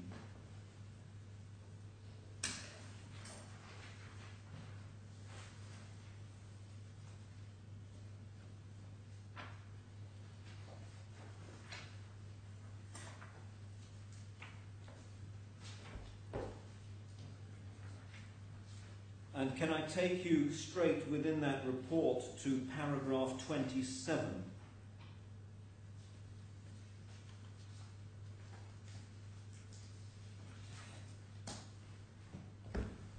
And just take you through that quickly, if I may. Paragraph 27, the learned judge says, all policyholders from the earlier period who claim a return of premiums paid by them are also entitled to compensation under section 26(2)b for any loss sustained by them as a result of parting with the premiums. As Lord Justice Scott observed in Pantel, it combines a restitution remedy and a compensatory remedy. Compensation for the interest could have been earned on the premiums would certainly... Sorry, I'll start again. Compensation for the interest which could have been earned on the premiums would certainly be within section 26. But it may be that if a party could establish that he had paid the premium out of borrowed money, he could recover the actual cost of borrowing incurred by him. The precise scope of the remedy provided by section 26 raises difficult issues. Would it, for example, extend to profits that would have been earned on alternative use of the money, which the claimant can establish he would have pursued? Or do the words, as a result of having parted with it, confine the remedy to more direct losses, such as interest, or in the case of other property, such as shares transferred by the investors under the agreement, dividends and other benefits which the investor would have received on the shares if he'd received them?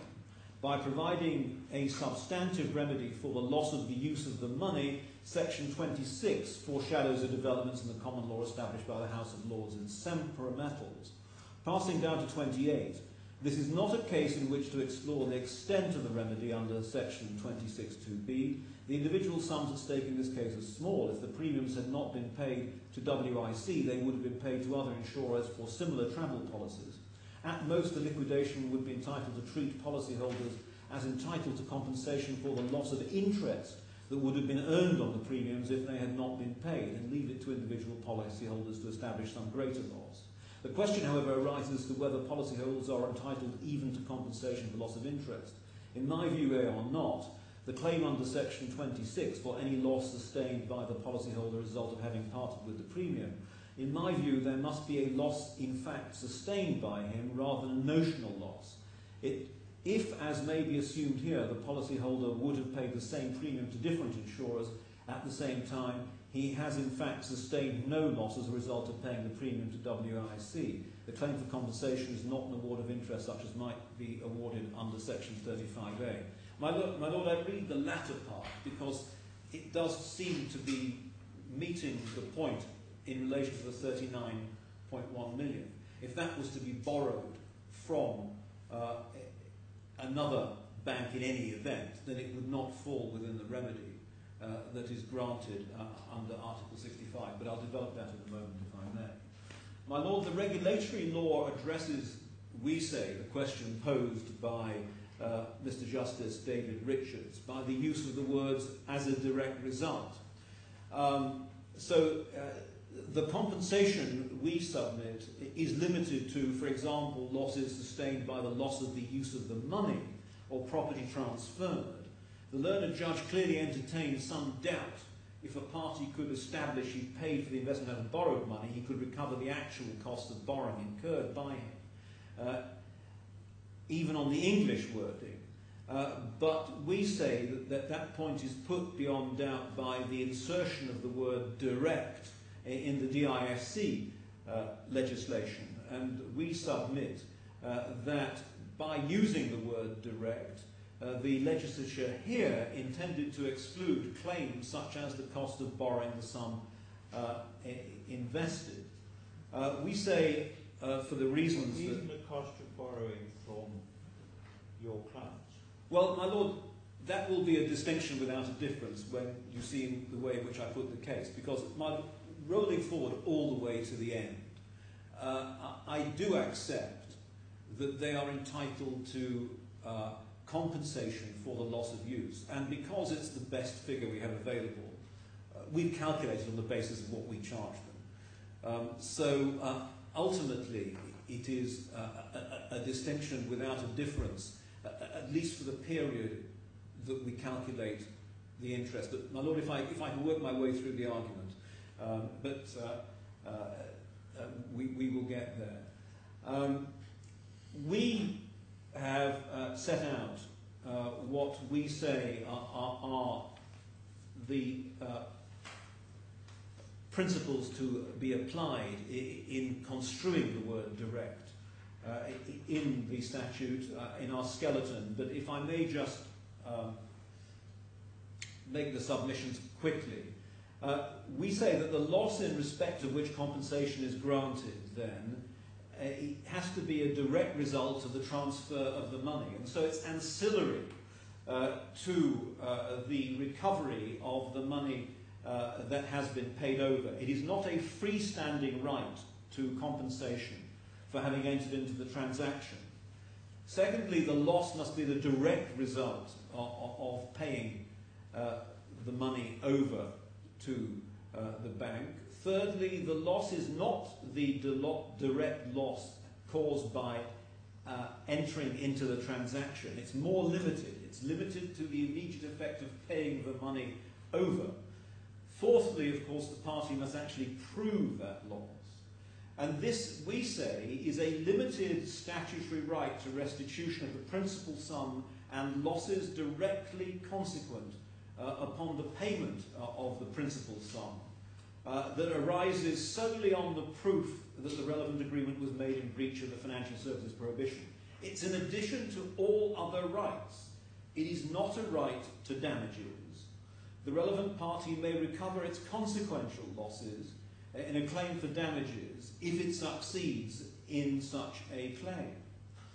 And we would say that its overall funding losses do not fall within the limited compensatory right. Its overall funding losses and its actual costs arise out of the transaction itself rather than the transfer of money, the purely restitutionary, to which the purely restitutionary remedy attaches. So here the court has dismissed all the other claims against the second defendant, and the claimants have no other causes of action. And we say that this provision should not be used to award the claimant damages that were recoverable under other claims which have failed. They have a limited statutory right, which are on the findings of this court.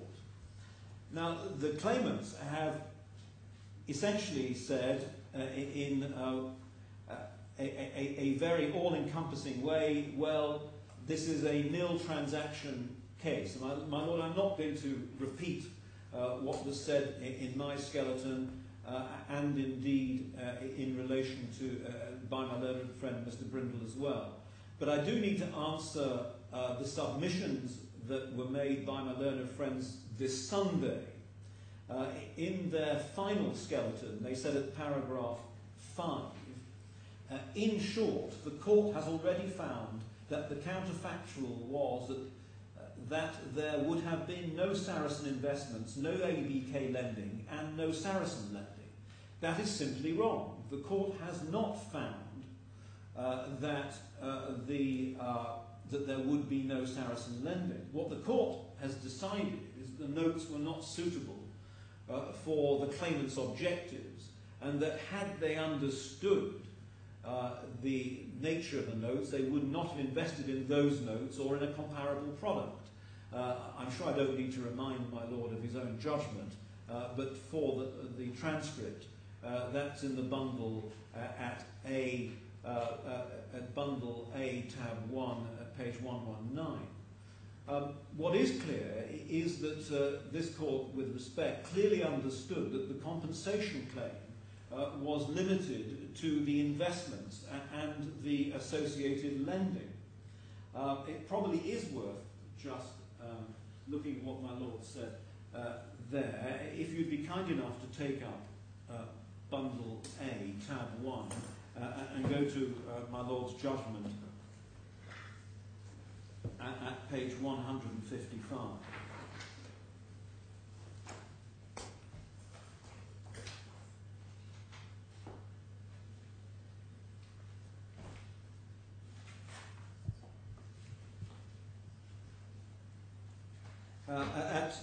My Lord is there setting out his understanding of the claimant's case. At paragraph 401, in those circumstances, it said the compensation order will achieve the result which justice requires. The claimants contend that the order should cover their principal losses on the investments with Bank Saracen, the bank charges and interest imposed by Bank Saracen on those investments, and the leveraging, the bank charges and interest imposed by ABK on the initial lending. Alternatively, claimants seek to recover the monies paid by Bank Sarasin under the agreements. The claimants will give credit for the monies that were returned by Bank Sarasin used to reduce the claimant's indebtedness, and so only seek to recover their net losses from entering into the transactions, including leveraging with Bank Sarasin. My Lord, of course, this goes to the point of the 39 million. My Lord fully, and we say correctly, understood the pleaded case, that there was no claim in relation to the personal lending. Everything, as the case has been put in relation to the losses on the notes and the associated lending. And indeed, there is nothing in the reasons that my Lord gave attached to his order of October that relates to borrowing not attributable to the funding of the notes. And so the court has not decided that the so-called no transaction basis means that claimants are entitled to recover interest and fees paid on loans that are not attributable to the notes, since the case has never been put that way, really, until this hearing. More generally, of course, the court has not yet decided what compensation is causatively linked to the breach of the financial services prohibition, which I think is where we started, as the point my Lord said, was the real focus of this. My Lord, I have already addressed you on the detail. I was trying to do. Well, my Lord, yes. So I haven't done it yet. Sorry, my Lord? Plainly, I haven't done it yet. No, you haven't done it. Exactly, my Lord. If I had, we wouldn't all be here. Exactly, my Lord. So, my Lord, I was agreeing with my Lord's analysis, essentially. That seemed so unlikely, I thought I ought to intervene. Well, my Lord, there's a first time for everything.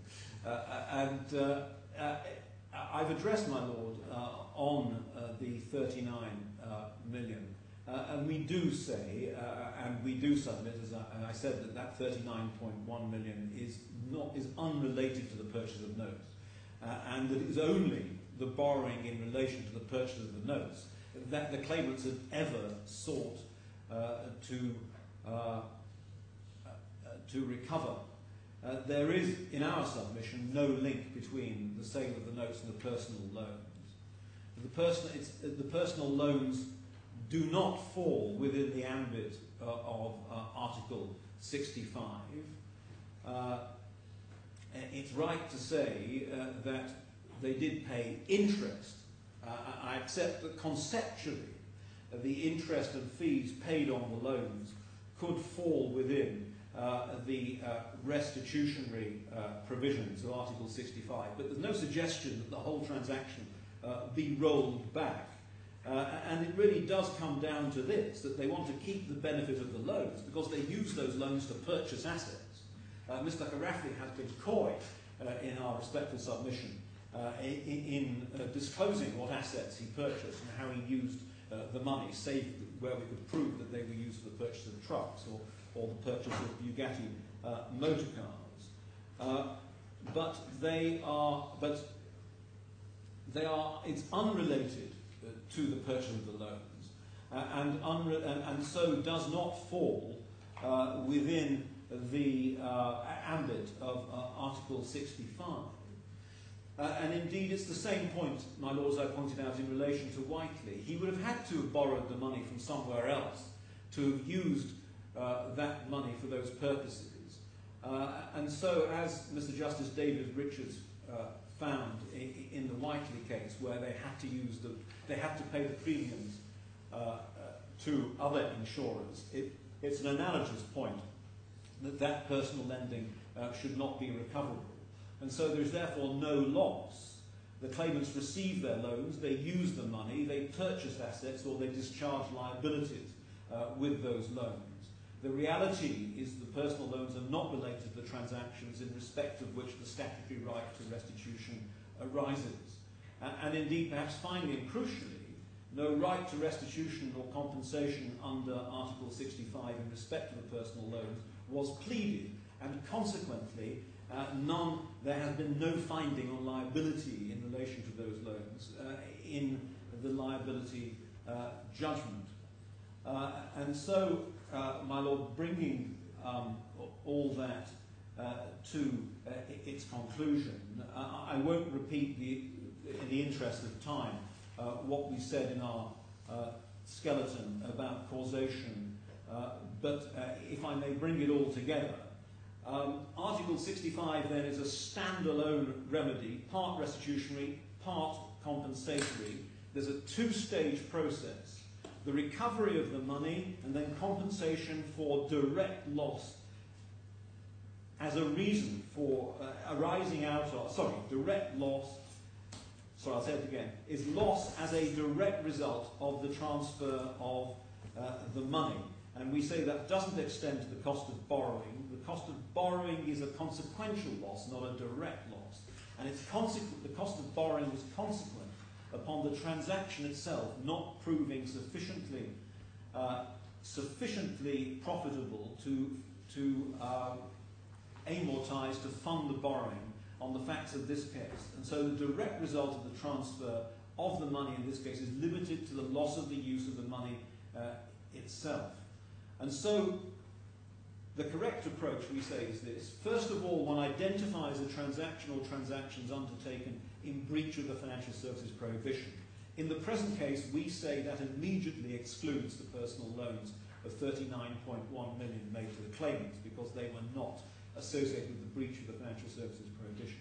It's then necessary to identify each sum paid under each such transaction, and if and when it was reimbursed. And then finally, it's necessary to prove the loss sustained as a direct result of making those payments. And in calculating the loss, you disregard any loss that would have been sustained in any event. And so the issues of nil transaction causation that are canvassed in the skeletons arise, and I won't trouble my lord at this late hour with those again. The claimants have simply ignored all of that. They have not engaged at all with the exercise under Article 65, simply saying it's the same as the claim against the first defendant. It is not the same. It is a different exercise. And so, my lord, what do I say then should be payable by way of compensation under Article 65? We've set out in our skeleton the extract from our pleading, where we show what was reimbursed, what the loss was and what was reimbursed, and we've reproduced the schedules in our skeleton from our pleadings, where we take the investments and then show the loss that was finally agreed at 10.445 million on the investment themselves. As I mentioned earlier, the non-callable witch hat note falls out of the picture, because while it may be alleged the transaction was in breach of the financial services provision, there was no loss, because the note was sold at a profit to the first claimant. Thus, the liquidation of the other notes left a shortfall in terms of return of the sums paid of the 10.4 million figure, and that shortfall was finally reimbursed in November 2014. And so once that interim payment was made pursuant to my Lord's order, the first limb of Article 65.2 was satisfied, namely return of the money. And so we then get to the second limb, the direct loss arising by reason of the transfer of that money.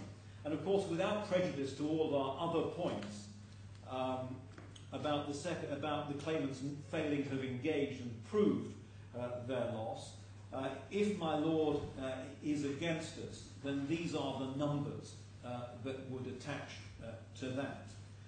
First of all, the second defendant would, as I say, without prejudice to its defences, accept that the appropriate measure of the loss of money advanced for the purchase of the notes until the liquidation of the notes is the sum charged by the second defendant.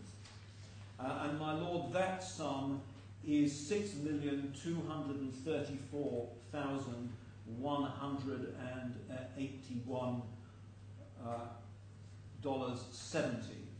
And there is a footnote in our submissions, but also may I add for your note where you can find that sum in bundle C2 at tab 46 at 692. In fact, it's probably best that I show you where that is, because there are a number. Well, I'm sorry, my lord. I'm looking at what you told me this afternoon under head B. I think this figure has gone up to 7691. My lord, that's a different calculation. Head B is a different calculation. Head B is the way in which they calculate the claim. I do not accept that that is the proper way to calculate the claim against me under Article 65. My lord, I was addressing the way in which Head B has been calculated on the basis of figures as figures.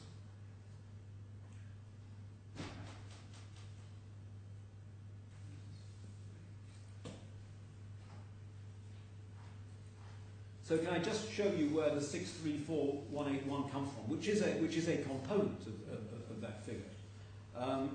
If you'd be kind enough to go to bundle C2 at tab 46, it's one of the earlier KPMG reports, and turn to page 692.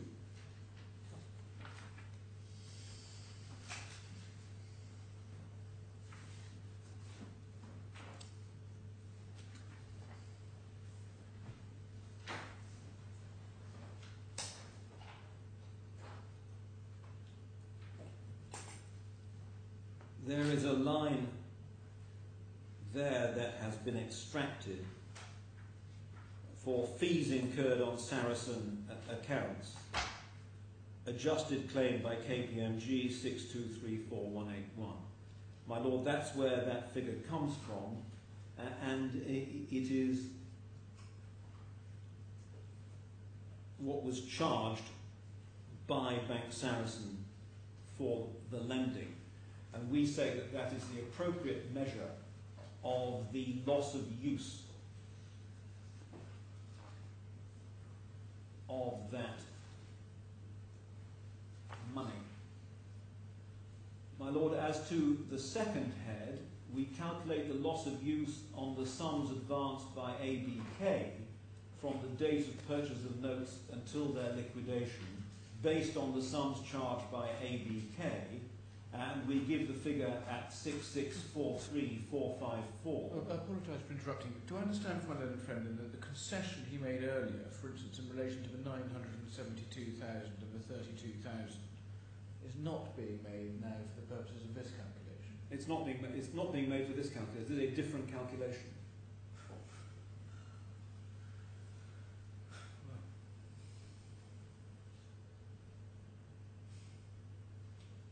The other one was on the basis of the figures as figures, and that's like, if one calculates head, my lord, if one calculates head B, and my lord were to find that head B were the correct measure, we have the numbers for that.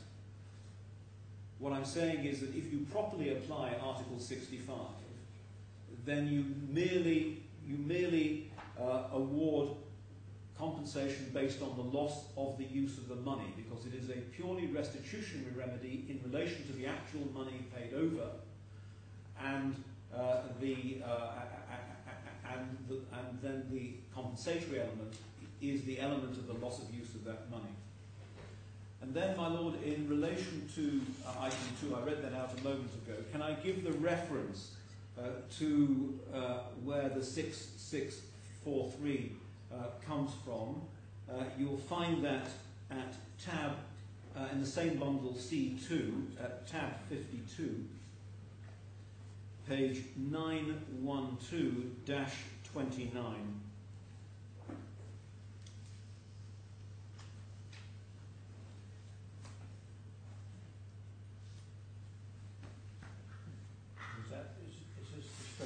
It is the spreadsheet we were looking at before, and what has been done is that basically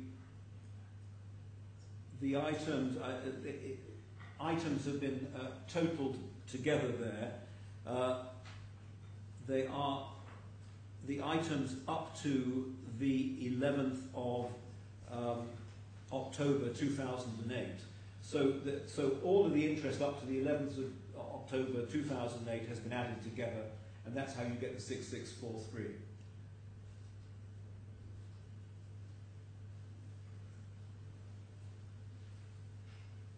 And then finally, at item 3, you have the remaining outstanding money that was left over. So basically, the scheme of this is they get all of their original money paid over back as at the date of the liquidation of the notes, except for the 10.4 million that my Lord ordered by way of interim payment. So that was the outstanding balance. That outstanding balance was finally paid in November of 2014, and we have calculated finally the cost attributable to that. We've taken the figure of LIBOR plus 1% because that is the highest we charge them. LIBOR plus 100 basis points is the highest figure that we charge them for lending to them. And can I give my Lord two figures? We obviously press upon my Lord simple interest, but can I give you compound interest just in case, as my Lord observed yesterday? LIBOR over what period? It is 3 months? It is the period from the liquidation of the... No, you don't understand it. Oh, sorry, I think a it's... LIBOR figure will always Yes. be related to a Is period. it 3 month LIBOR? 3 month LIBOR. That's what we charge. There's 12 month LIBOR, that's what we charge them. Well, there's a 12-month LIBOR, which is what we charge them, thank you. It's actually in the footnote. I'm grateful for the footnote to... 12 months.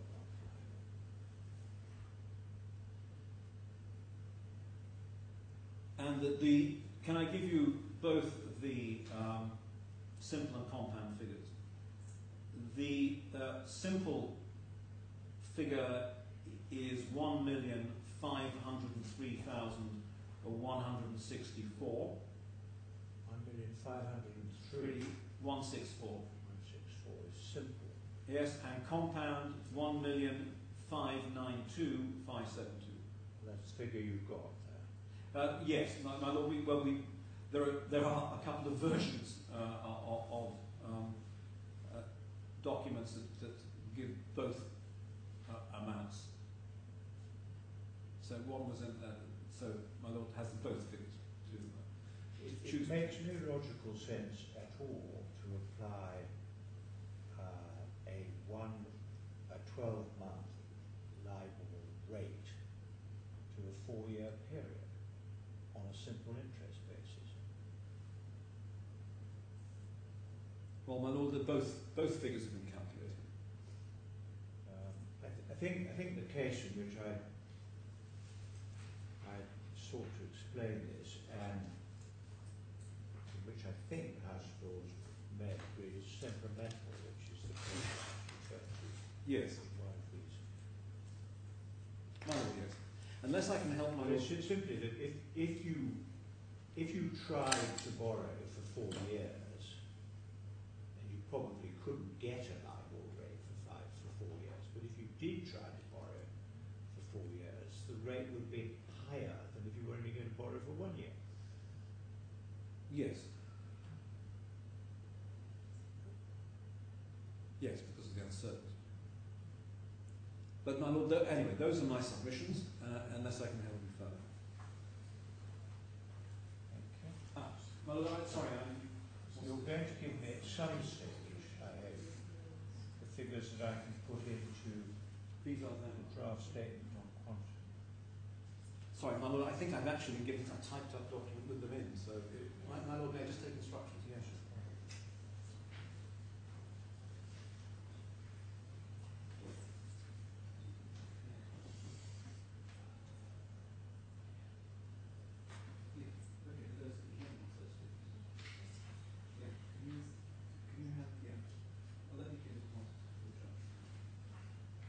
My Lord, yes, they've been in fact typed up while I've been on my feet. So can I ask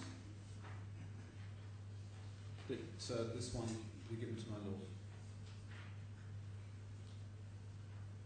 Thank you very much.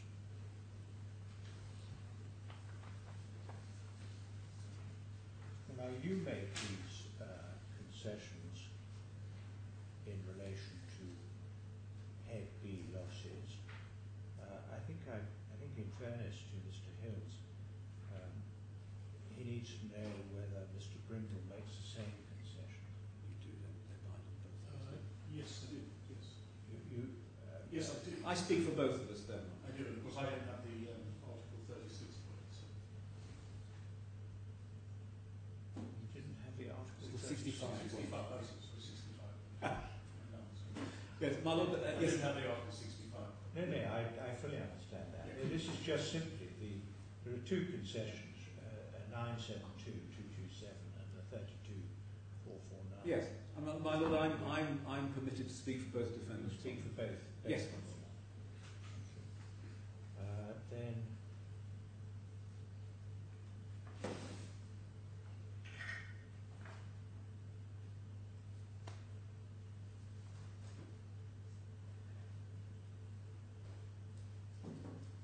so this is the figure. These are the figures that will go into Yes, my lord. head B. I think perhaps like Mr. Hills, I was a bit surprised to find that although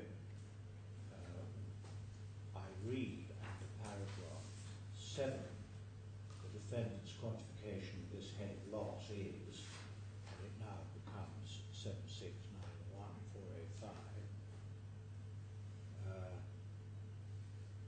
which is not the figure that you gave me. You gave me 7691405.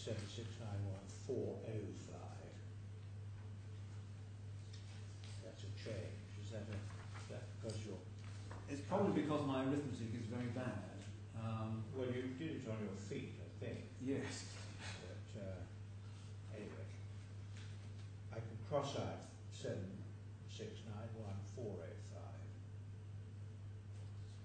That now needs to be replaced by 7691355. I'm sure this is much better than mine. $50 difference. Yes. I was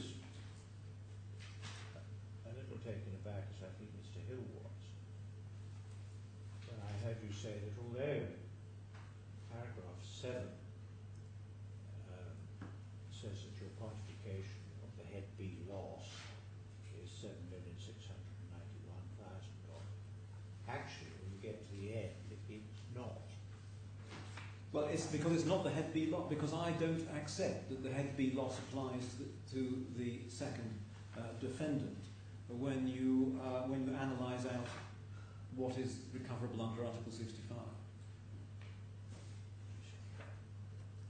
And even if... Well, head B is simply intended to be fees and interest which you charge. But my lord, it goes way beyond what is... the calculation that's required by Article 65 is the fact that they got their capital back less 10.4 million on the liquidation of the notes. And so we accept that under Article 65 they are entitled to compensation for the loss of use of the money. And they are entitled to that element that falls within their head B claim, which is attributable to the loss of use of money, which is what we charge them for that money. Well, I thought you were equating loss of the use of money to the interest you charged on the lending. Yes, the interest I charged on the lending was 6234181. It's So it's the fees that are the difference. They want to include some fees, and you don't think they should have. No, my lord, their head B is much more complicated than that. It's not. Theirs is not a simple calculation at all. I've just taken out what we charge them in fees and interest. They've claimed other things too under head B. Well, Mr. Hills, there you are. That's the reason for the difference. There's one small point that I forgot to make. It is a short point,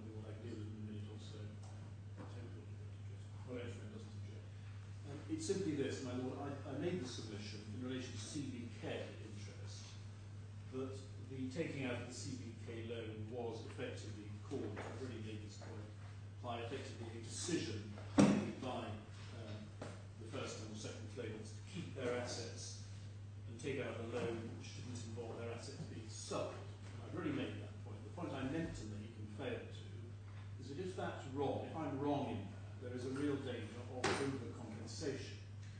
Because having decided effectively to keep their assets rather than selling them, it may be, we don't know one way or the other, that they have, as a result of keeping those assets, made a profit on them. They no doubt wanted to keep them in the hope that it would be beneficial to them to hold on to them rather than to sell them.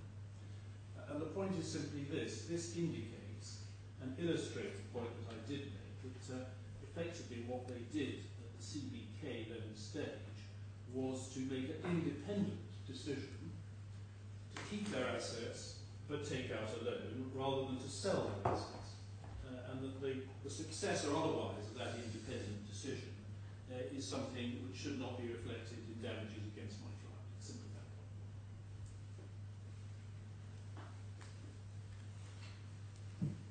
Well, if I could deal first in reply to Mr. Brindle's submissions, I'll leave aside for a moment the 39 million drawdown point, which I'll come back to. The learned friend's otherwise first point, which he just came back to at the end, was that the cause of the loss was the claimant's decision not to realise assets to repay borrowings. That's a false point for two reasons.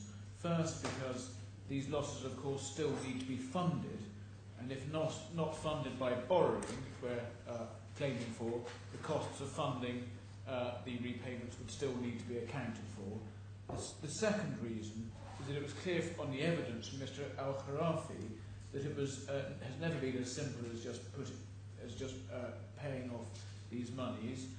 The claimants have been in a less comfortable position previously than they are now, and it was been disadvantageous to realise assets to repay borrowings. That takes me to my learned friend's next point, which is in relation to CBK in particular, where the point again he overlooks is that even if we had not been borrowing, any repayment would still have had to be refunded, and one needs to take into account the costs of funding, which of course is something Mr. Black does recognise, but Mr. Brindle still doesn't. There is then the question on the CBK numbers. My Lord asked whether substantively this turns on the point of entirely on the point of principle on the 39 million. Well, it does in large part, but there is one quite significant arithmetical point, which is clear from paragraph 23 of the annotated and adjusted joint statement, and that is that once one deconsolidates, as one should do, one needs to allow for an over 2 million interest that would have been earned anyway, even in my learned friend's world. The next point is the pleading point, which my learned friend developed by reference to paragraph 9 through to 19 of his skeleton. In relation to that,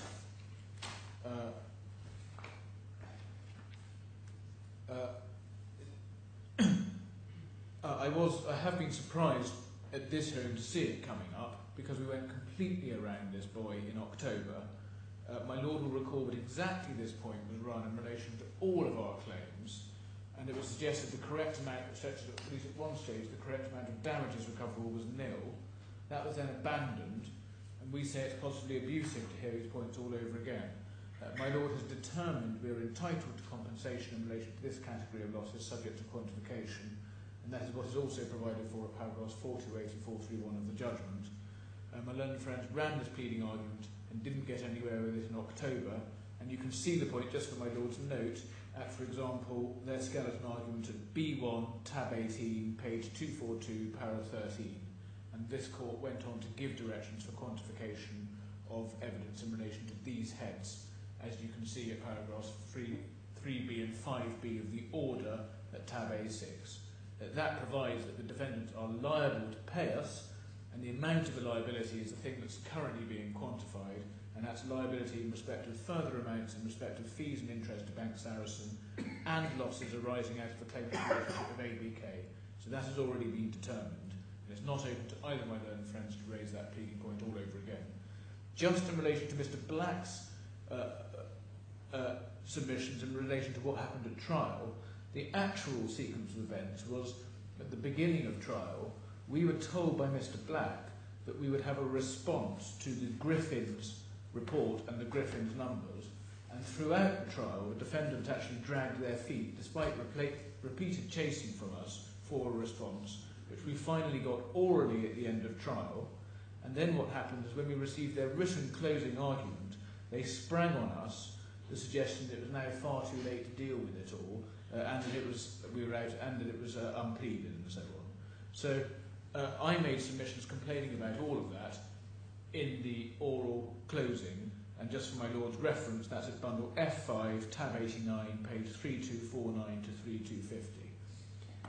This point was also disposed of in February of this year, when the pleading point was raised in terms and in very similar language in the skeleton argument of my learned friend Mr. Brindle, paragraphs 29 and 30, and that's at bundle B1, tab 23, page 303, and it was raised in connection with a strikeout by him in relation to all the evidence, as well as in opposition to our amendment. And the point wasn't really pursued on the strikeout, and the strikeout was dismissed. The point was raised in relation to my amendments. I did say that the point could be raised again at the quantum hearing, but then I actually went on to deal with it on its merits. That's in relation to the amendment. I never said the point could be raised at the quantum at this hearing in relation to the strikeout, which was not pursued. But even in relation to the amendment, I dealt with the point on its merits, and the court dismissed the strikeout application and granted the allowed the evidence to go in on the evidence application. So, for all of those reasons, it really is bordering on the grotesque to see this point coming up all over again, we would submit, my Lord. And the short point is that it was clear at trial what our case on quantum was. We were urging the defendants to deal with it. They eventually did so. We could, of course, have produced an amended pleading at trial if necessary, but matters have moved on, and we are now engaged in a process subject to following the court's directions in October, which did not require us to produce an amended pleading, nor indeed did the court do so in February. Well, that's the pleading point. The next point is about Samco and scope of duty. My learned friend says he can rerun Samco in relation to the further claims, and what he means by that is claims in respect of ongoing interest charges and the like for periods after October 2008. Now, the argument is that those charges are not foreseeable, and it was not foreseeable that outstanding lending wouldn't be closed out on the liquidation of the notes. One only needs to take a half a step back in my submission to see this point as a very bad one, because what we are dealing with here is a breach of regulatory duty, which includes failing to take proper steps to establish the claimant's wealth criteria and putting the claimants into leveraged investments when the first defendant had no basis for thinking that they qualified as clients, including by reference to their wealth. And so it was obviously a natural risk that the closeout of the investments wouldn't cover the lending, and that was inherent in these leveraged positions, and we would submit that it is obviously in the reasonable scope of contemplation that the consequence will be that lending will not be covered by the liquidation of the investments and will be left outstanding.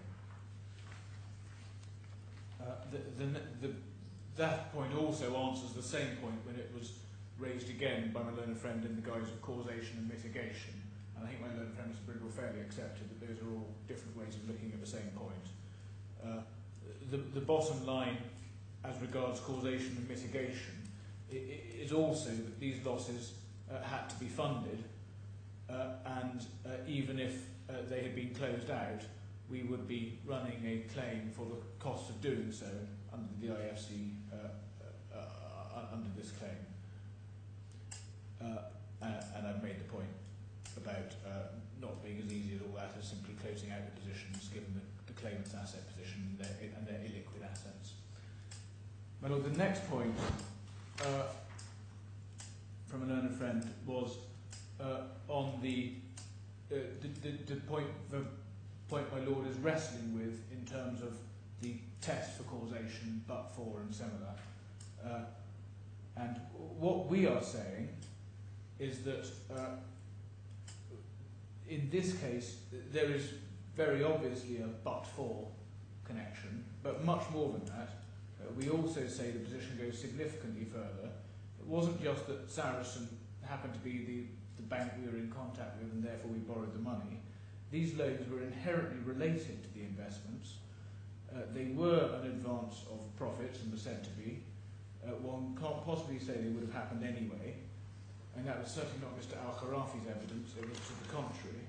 And one has to keep in mind that all of this lending arose in the context of a relationship which could not properly exist at all, because these claimants should not have been taken on as clients. So it arose in the context of an investment relationship which simply shouldn't have happened. And that brings me to the Zaki case. My learned friend, Mr. Brindle, referred in particular to paragraph 107. Now, the first point about Zaki is that the relevant part is itself not only obiter, but also equivocal, in that on the point Mr. Brindle seeking to get out of it, the most that's said is there's a doubtful proposition. The second point is one we explained in paragraph 10 of our written closing, which is, for my Lord's note, at the bundle E, tab 76, which is that there's no equivalent in the Zaki case to the situation we're in here, which is that these claimants simply shouldn't have been accepted as clients, and there shouldn't have been this investment relationship at all. And that is in addition to the fact that Article 94 isn't in exactly the same terms by any means as the English equivalent. And my Lord's seen Article 94. It does give a discretion on the court to award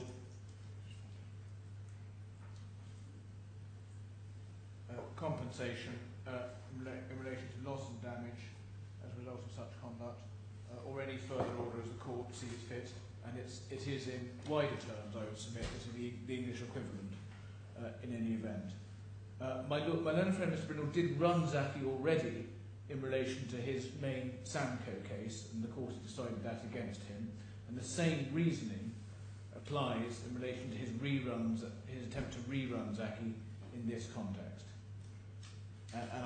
And the same reasoning applies whether my learned friend is approaching this as a matter of scope of duty or causation.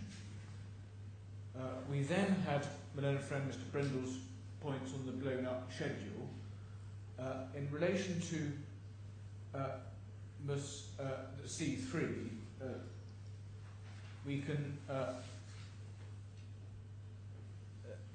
my learned friend Mr. Brindle seems to be saying he wasn't even accepting KPMG's reduced 4 million figure. And as I apologise for rising at the time, but as I did say at the time, that's a little surprising, because all KPMG were doing in relation to their substitute for the 6.77 million figure was arriving at their own calculation independently. It's nothing to do with making adjustments to the 6.77 million. And one can see that from the blown up schedule, because one can see in that schedule the way in which they arrive at their 4 million odd figure. And they make various adjustments to loan principal, which are their notional adjustments, and then they carry out some interest calculation at the bottom of the page. So none of this has anything to do with the Kuwaiti certificate, and therefore it is a little surprising my learned friend Mr. Brindle isn't accepting at least the 4.373 figure from KPMG. Now, back on those adjustments, what KPMG have been doing by this blown up schedule, and this is a point which my Lord asked Mr. Brindle about, is KPMG are making downward adjustments to Miss Alia's entries to take into account the notional effect of moving a positive balance from C2 over to C3.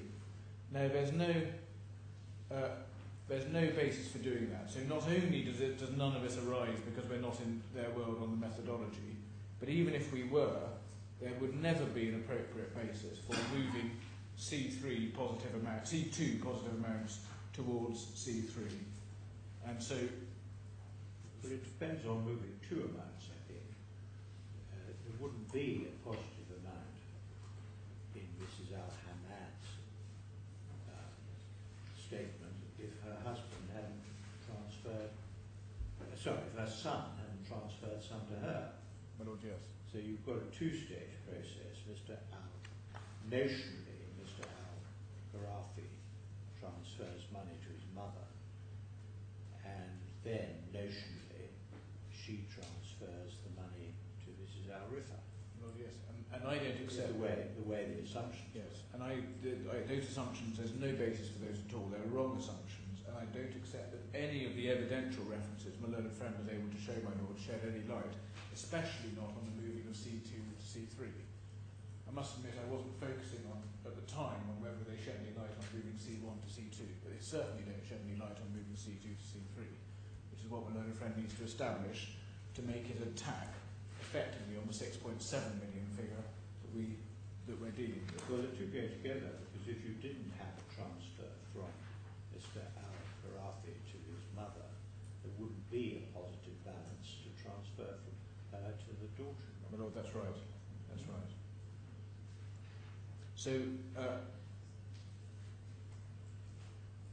we do submit that the methodology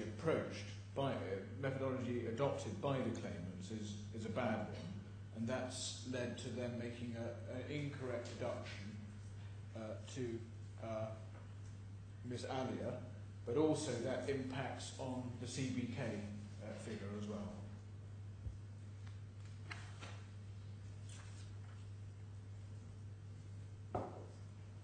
We're back on onto the Kuwaiti certificate itself.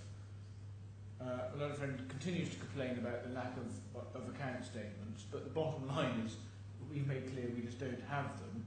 But we do have the judicial certificate, and that's what we've been able to provide to the court. And it's not especially surprising that the statements in relation to this monies accruing on this liability following the guarantee are ones that we don't have. The learned friend then said there was some difficulty in arriving at a construction or interpretation of the certificate. There's no difficulty at all. It's absolutely clear what the document means, and it's clear what the certificate is. And indeed, my learned friend's own case, as put to Mr. AlKhorafi, was that the certificate must have been arrived at based on an expert assessment. There's then the... that's why I dealt with that point. Now, as I said at the outset of this reply, it's not right to say that the CBK position is entirely dependent on the big methodological question, because as I've just said, the KPMG approach assumes a consolidation of accounts, and you can't consolidate for the reasons I've said, and that leads to the adjustment we contend for, paragraph 23 of the annotated joint statement of somewhat over 2 million. My learned friend Mr. Brindle then made a criticism surrounding the CBK loan renewal in 2012. It's very hard to see where that was going. One can see there's been a renewal. This case has always been about CBK lending being outstanding for this quantum determination, and that remains our position.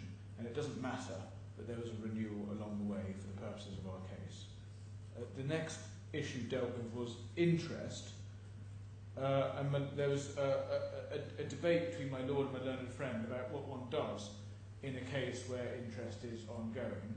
And my learned friend seemed to be holding it against me. Well, having first accepted that in a case where a claimant may not be able to repay, it may be appropriate to capitalise interest going forward. My learned friend then appeared to be holding it against me that hadn't so far been what we've been suggesting. Well, if that's is the way he's putting it, then we certainly do say it is open to my lord to make a capitalisation of interest, especially in relation to C3. And for the reasons my learned friend explored in his submissions, the only, or the most natural conclusion one can get to completely achieve compensation would be to capitalise up to, but not exceeding, the amount of the outstanding liability.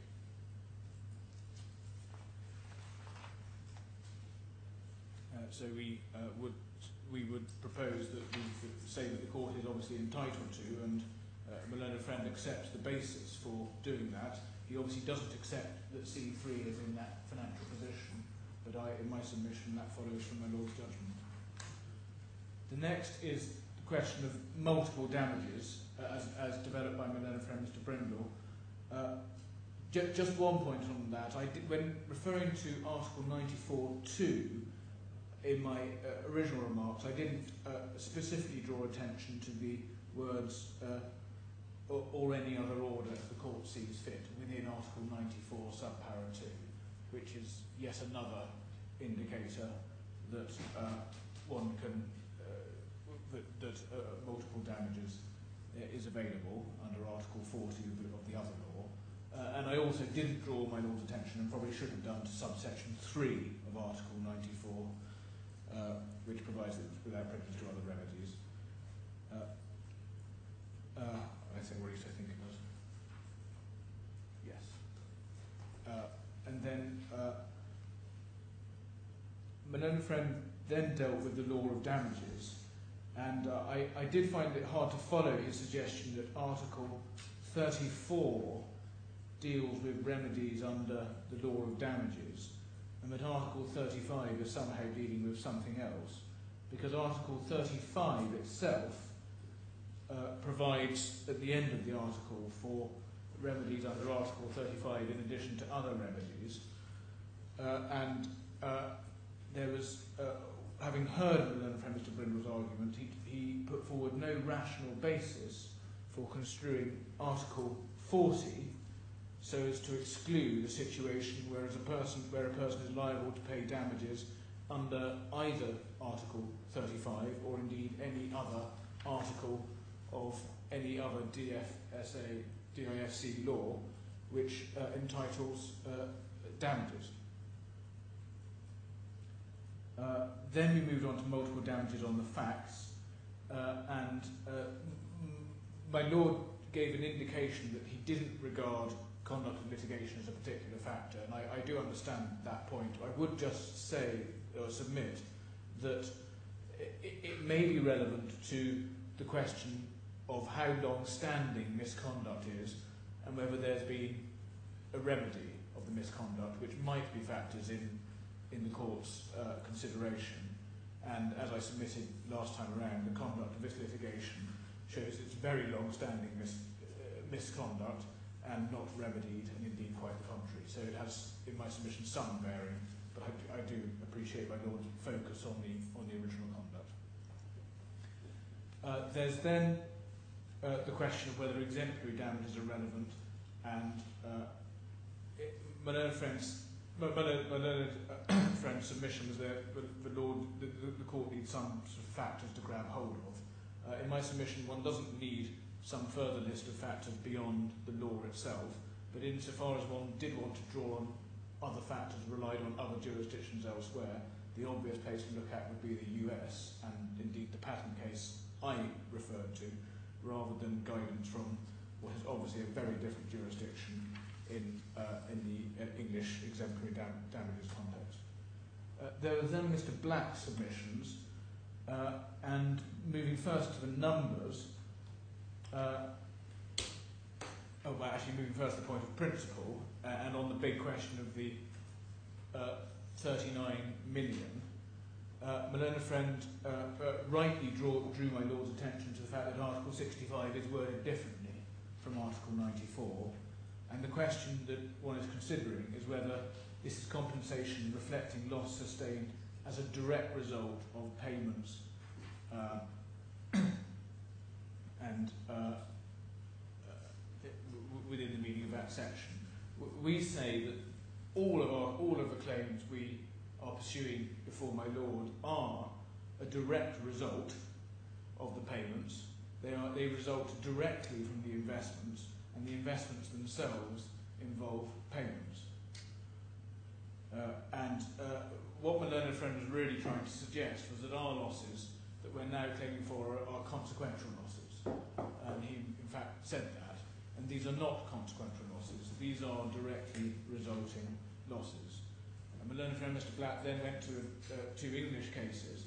But they didn't help at all because the English section referred to was itself compensatory, and none of the analysis in the cases could be applied so as materially or relevantly to cut down the claims we are advancing in this case. The highest my learned friend could put it was by referring to Mr. Justice David Richards in a passage where at most he was entertaining doubts about whether borrowing costs could be included. So there was not even in those cases anything which cast any significant doubt on the approach we've taken in this case. There's then, from my learned friend Mr. Black, the proposition that in relation to the borrowing, Mr. AlKhorafi wanted the money and was ravenous to borrow it. Well, that may have been what Mr. Black was seeking to put to Mr. AlKhorafi repeatedly at trial, but that was by no means what Mr. AlKhorafi ever accepted, and it was inconsistent with the evidence he actually gave, which was that Mr. Alia came to him with the money, and he didn't need it, but he was happy to have an opportunity to take it if it was being given, and that it was to be repaid from the profits of the investments, that being the point that was not challenged on. And on the question of who offered the loan first, which my lord sees as potentially material, I have to say it is potentially material. It's not decisive either way, but it's certainly potentially material. We would submit that Mr. AlKhorafi's evidence is to be preferred to Mr. Alia, who has already been determined by my lord to be an unreliable witness. And in any event, the point about an advance on profits, which was not subject to a proper challenge, is an independent and powerful point. Mr. Black then dealt with a 648,000 debit balance, saying that it could be taken into account because he will confirm now, or is confirming now, that they won't sue for it hereafter. But that's a very apples and oranges, ad hoc and unsatisfactory way of approaching a damages calculation, especially in circumstances where Mr. Black and his clients continue to object to the jurisdiction of this court. One shouldn't try and carve it up in an ad hoc way like that. We are calculating damages. The damages in principle must be calculated excluding this debit balance, and they will have their rights. Well, the true analysis surely is that you calculate the damages excluding this balance, but you then ask yourself whether you should set off this balance in deciding what order to make. Oh, yes, I can't dispute that. Yes. I mean, at the moment, it doesn't seem to me that you can take into account this debit balance in calculating the damages or compensation. That's exactly my point. But nevertheless, it should be brought into account in deciding how much one side pays to the other by way of a settlement. Well, Lord, yes, and either this court can do it or it can be dealt with in Switzerland on that point. Dealt with where? Well, in Switzerland or anywhere else. So I don't know whether, if they're pursuing their debit balance, they would do so in Switzerland. I don't know. Their cases, they would. But anyway, but certainly that's open to my lord to say. Told by way of assurance that if it is taken into account, Mrs. Rifai won't be sued on it. I would. My present view is that it's actually rather an academic point. It ought to be, yes. That correctly analysed, it doesn't form part of the calculation of compensation.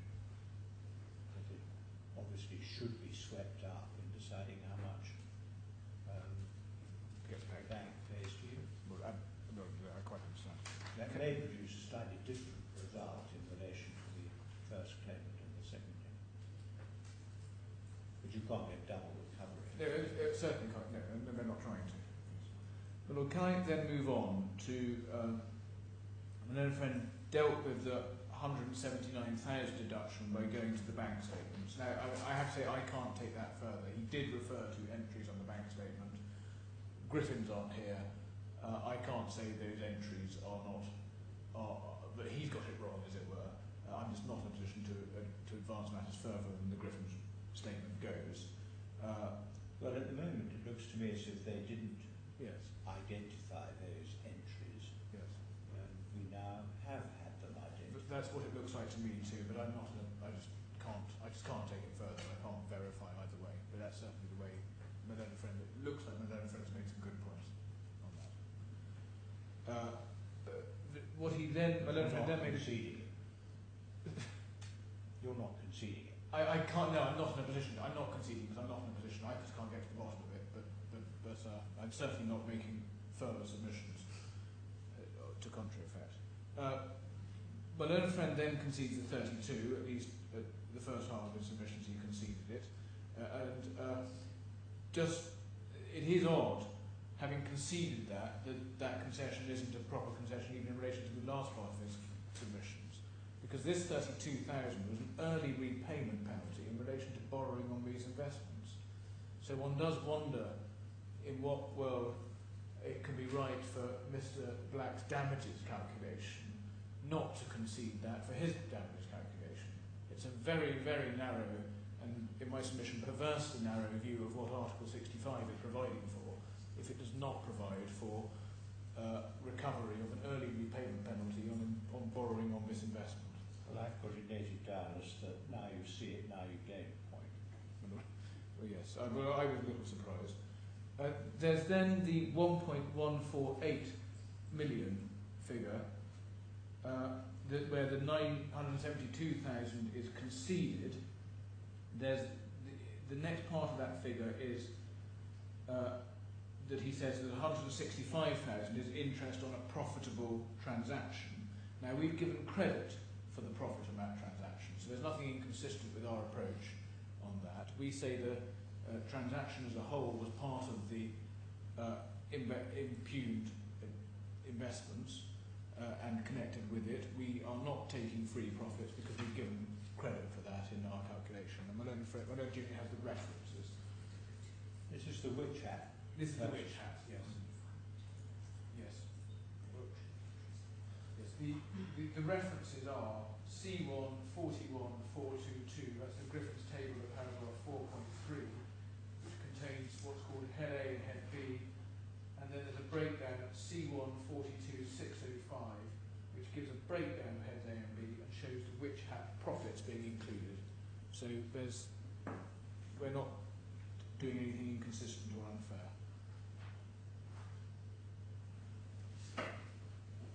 Now, that really comes back to the whole approach by my learned friend Mr. Black, which is my last point, which is he accepts that we have to have our cost of funding, unlike Mr. Brindle, but then he arrives at a whole new calculation, not supported or based on his expert evidence, as what he says is the calculation of the loss.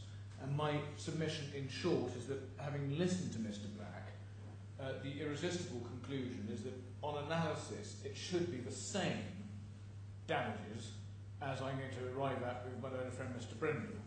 His big point of principle is on 39 million. He puts his arguments on the 39 million in a slightly more focused way, in that he has an additional point on the wording of Article 65, which goes in particular to that 39 million.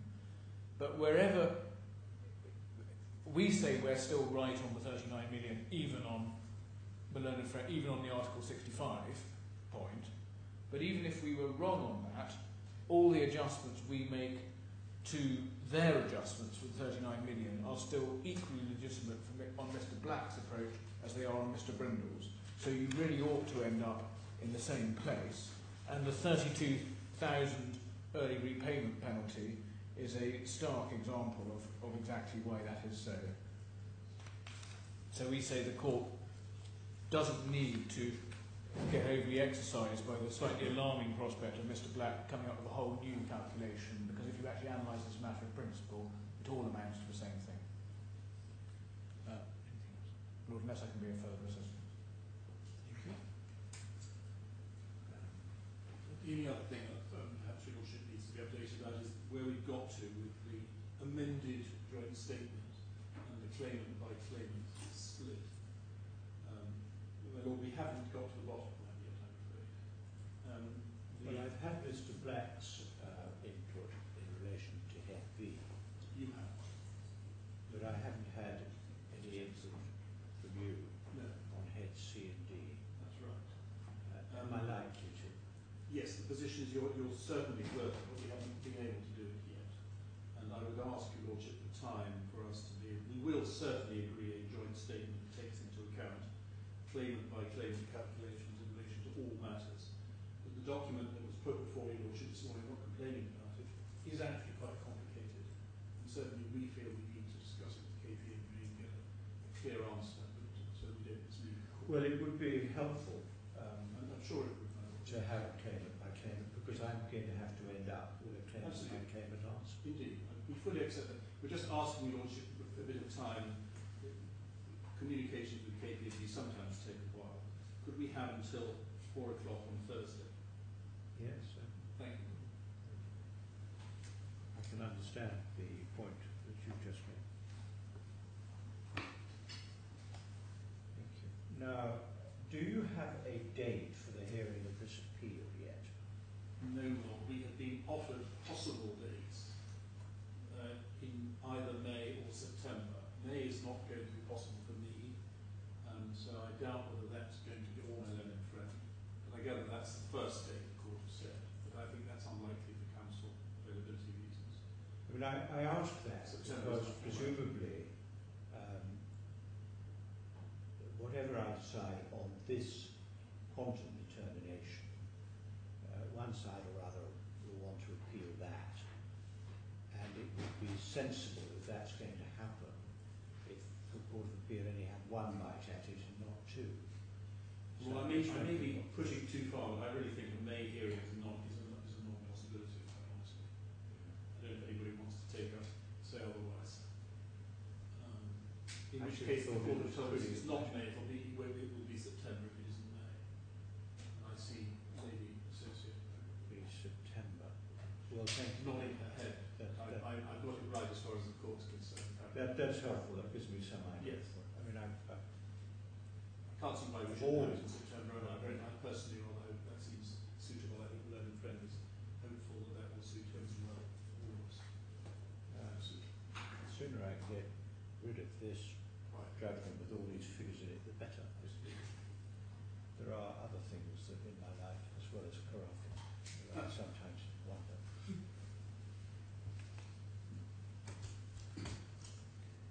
Well, thank you. I hope that sitting to our boss fire hasn't been created an inconvenience for anyone. I'm grateful to my Lord visiting today. Very well. I shan't expect any of you to be present when the judgment is handed down. All right.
I'm not rubbing your face. Along with a few others.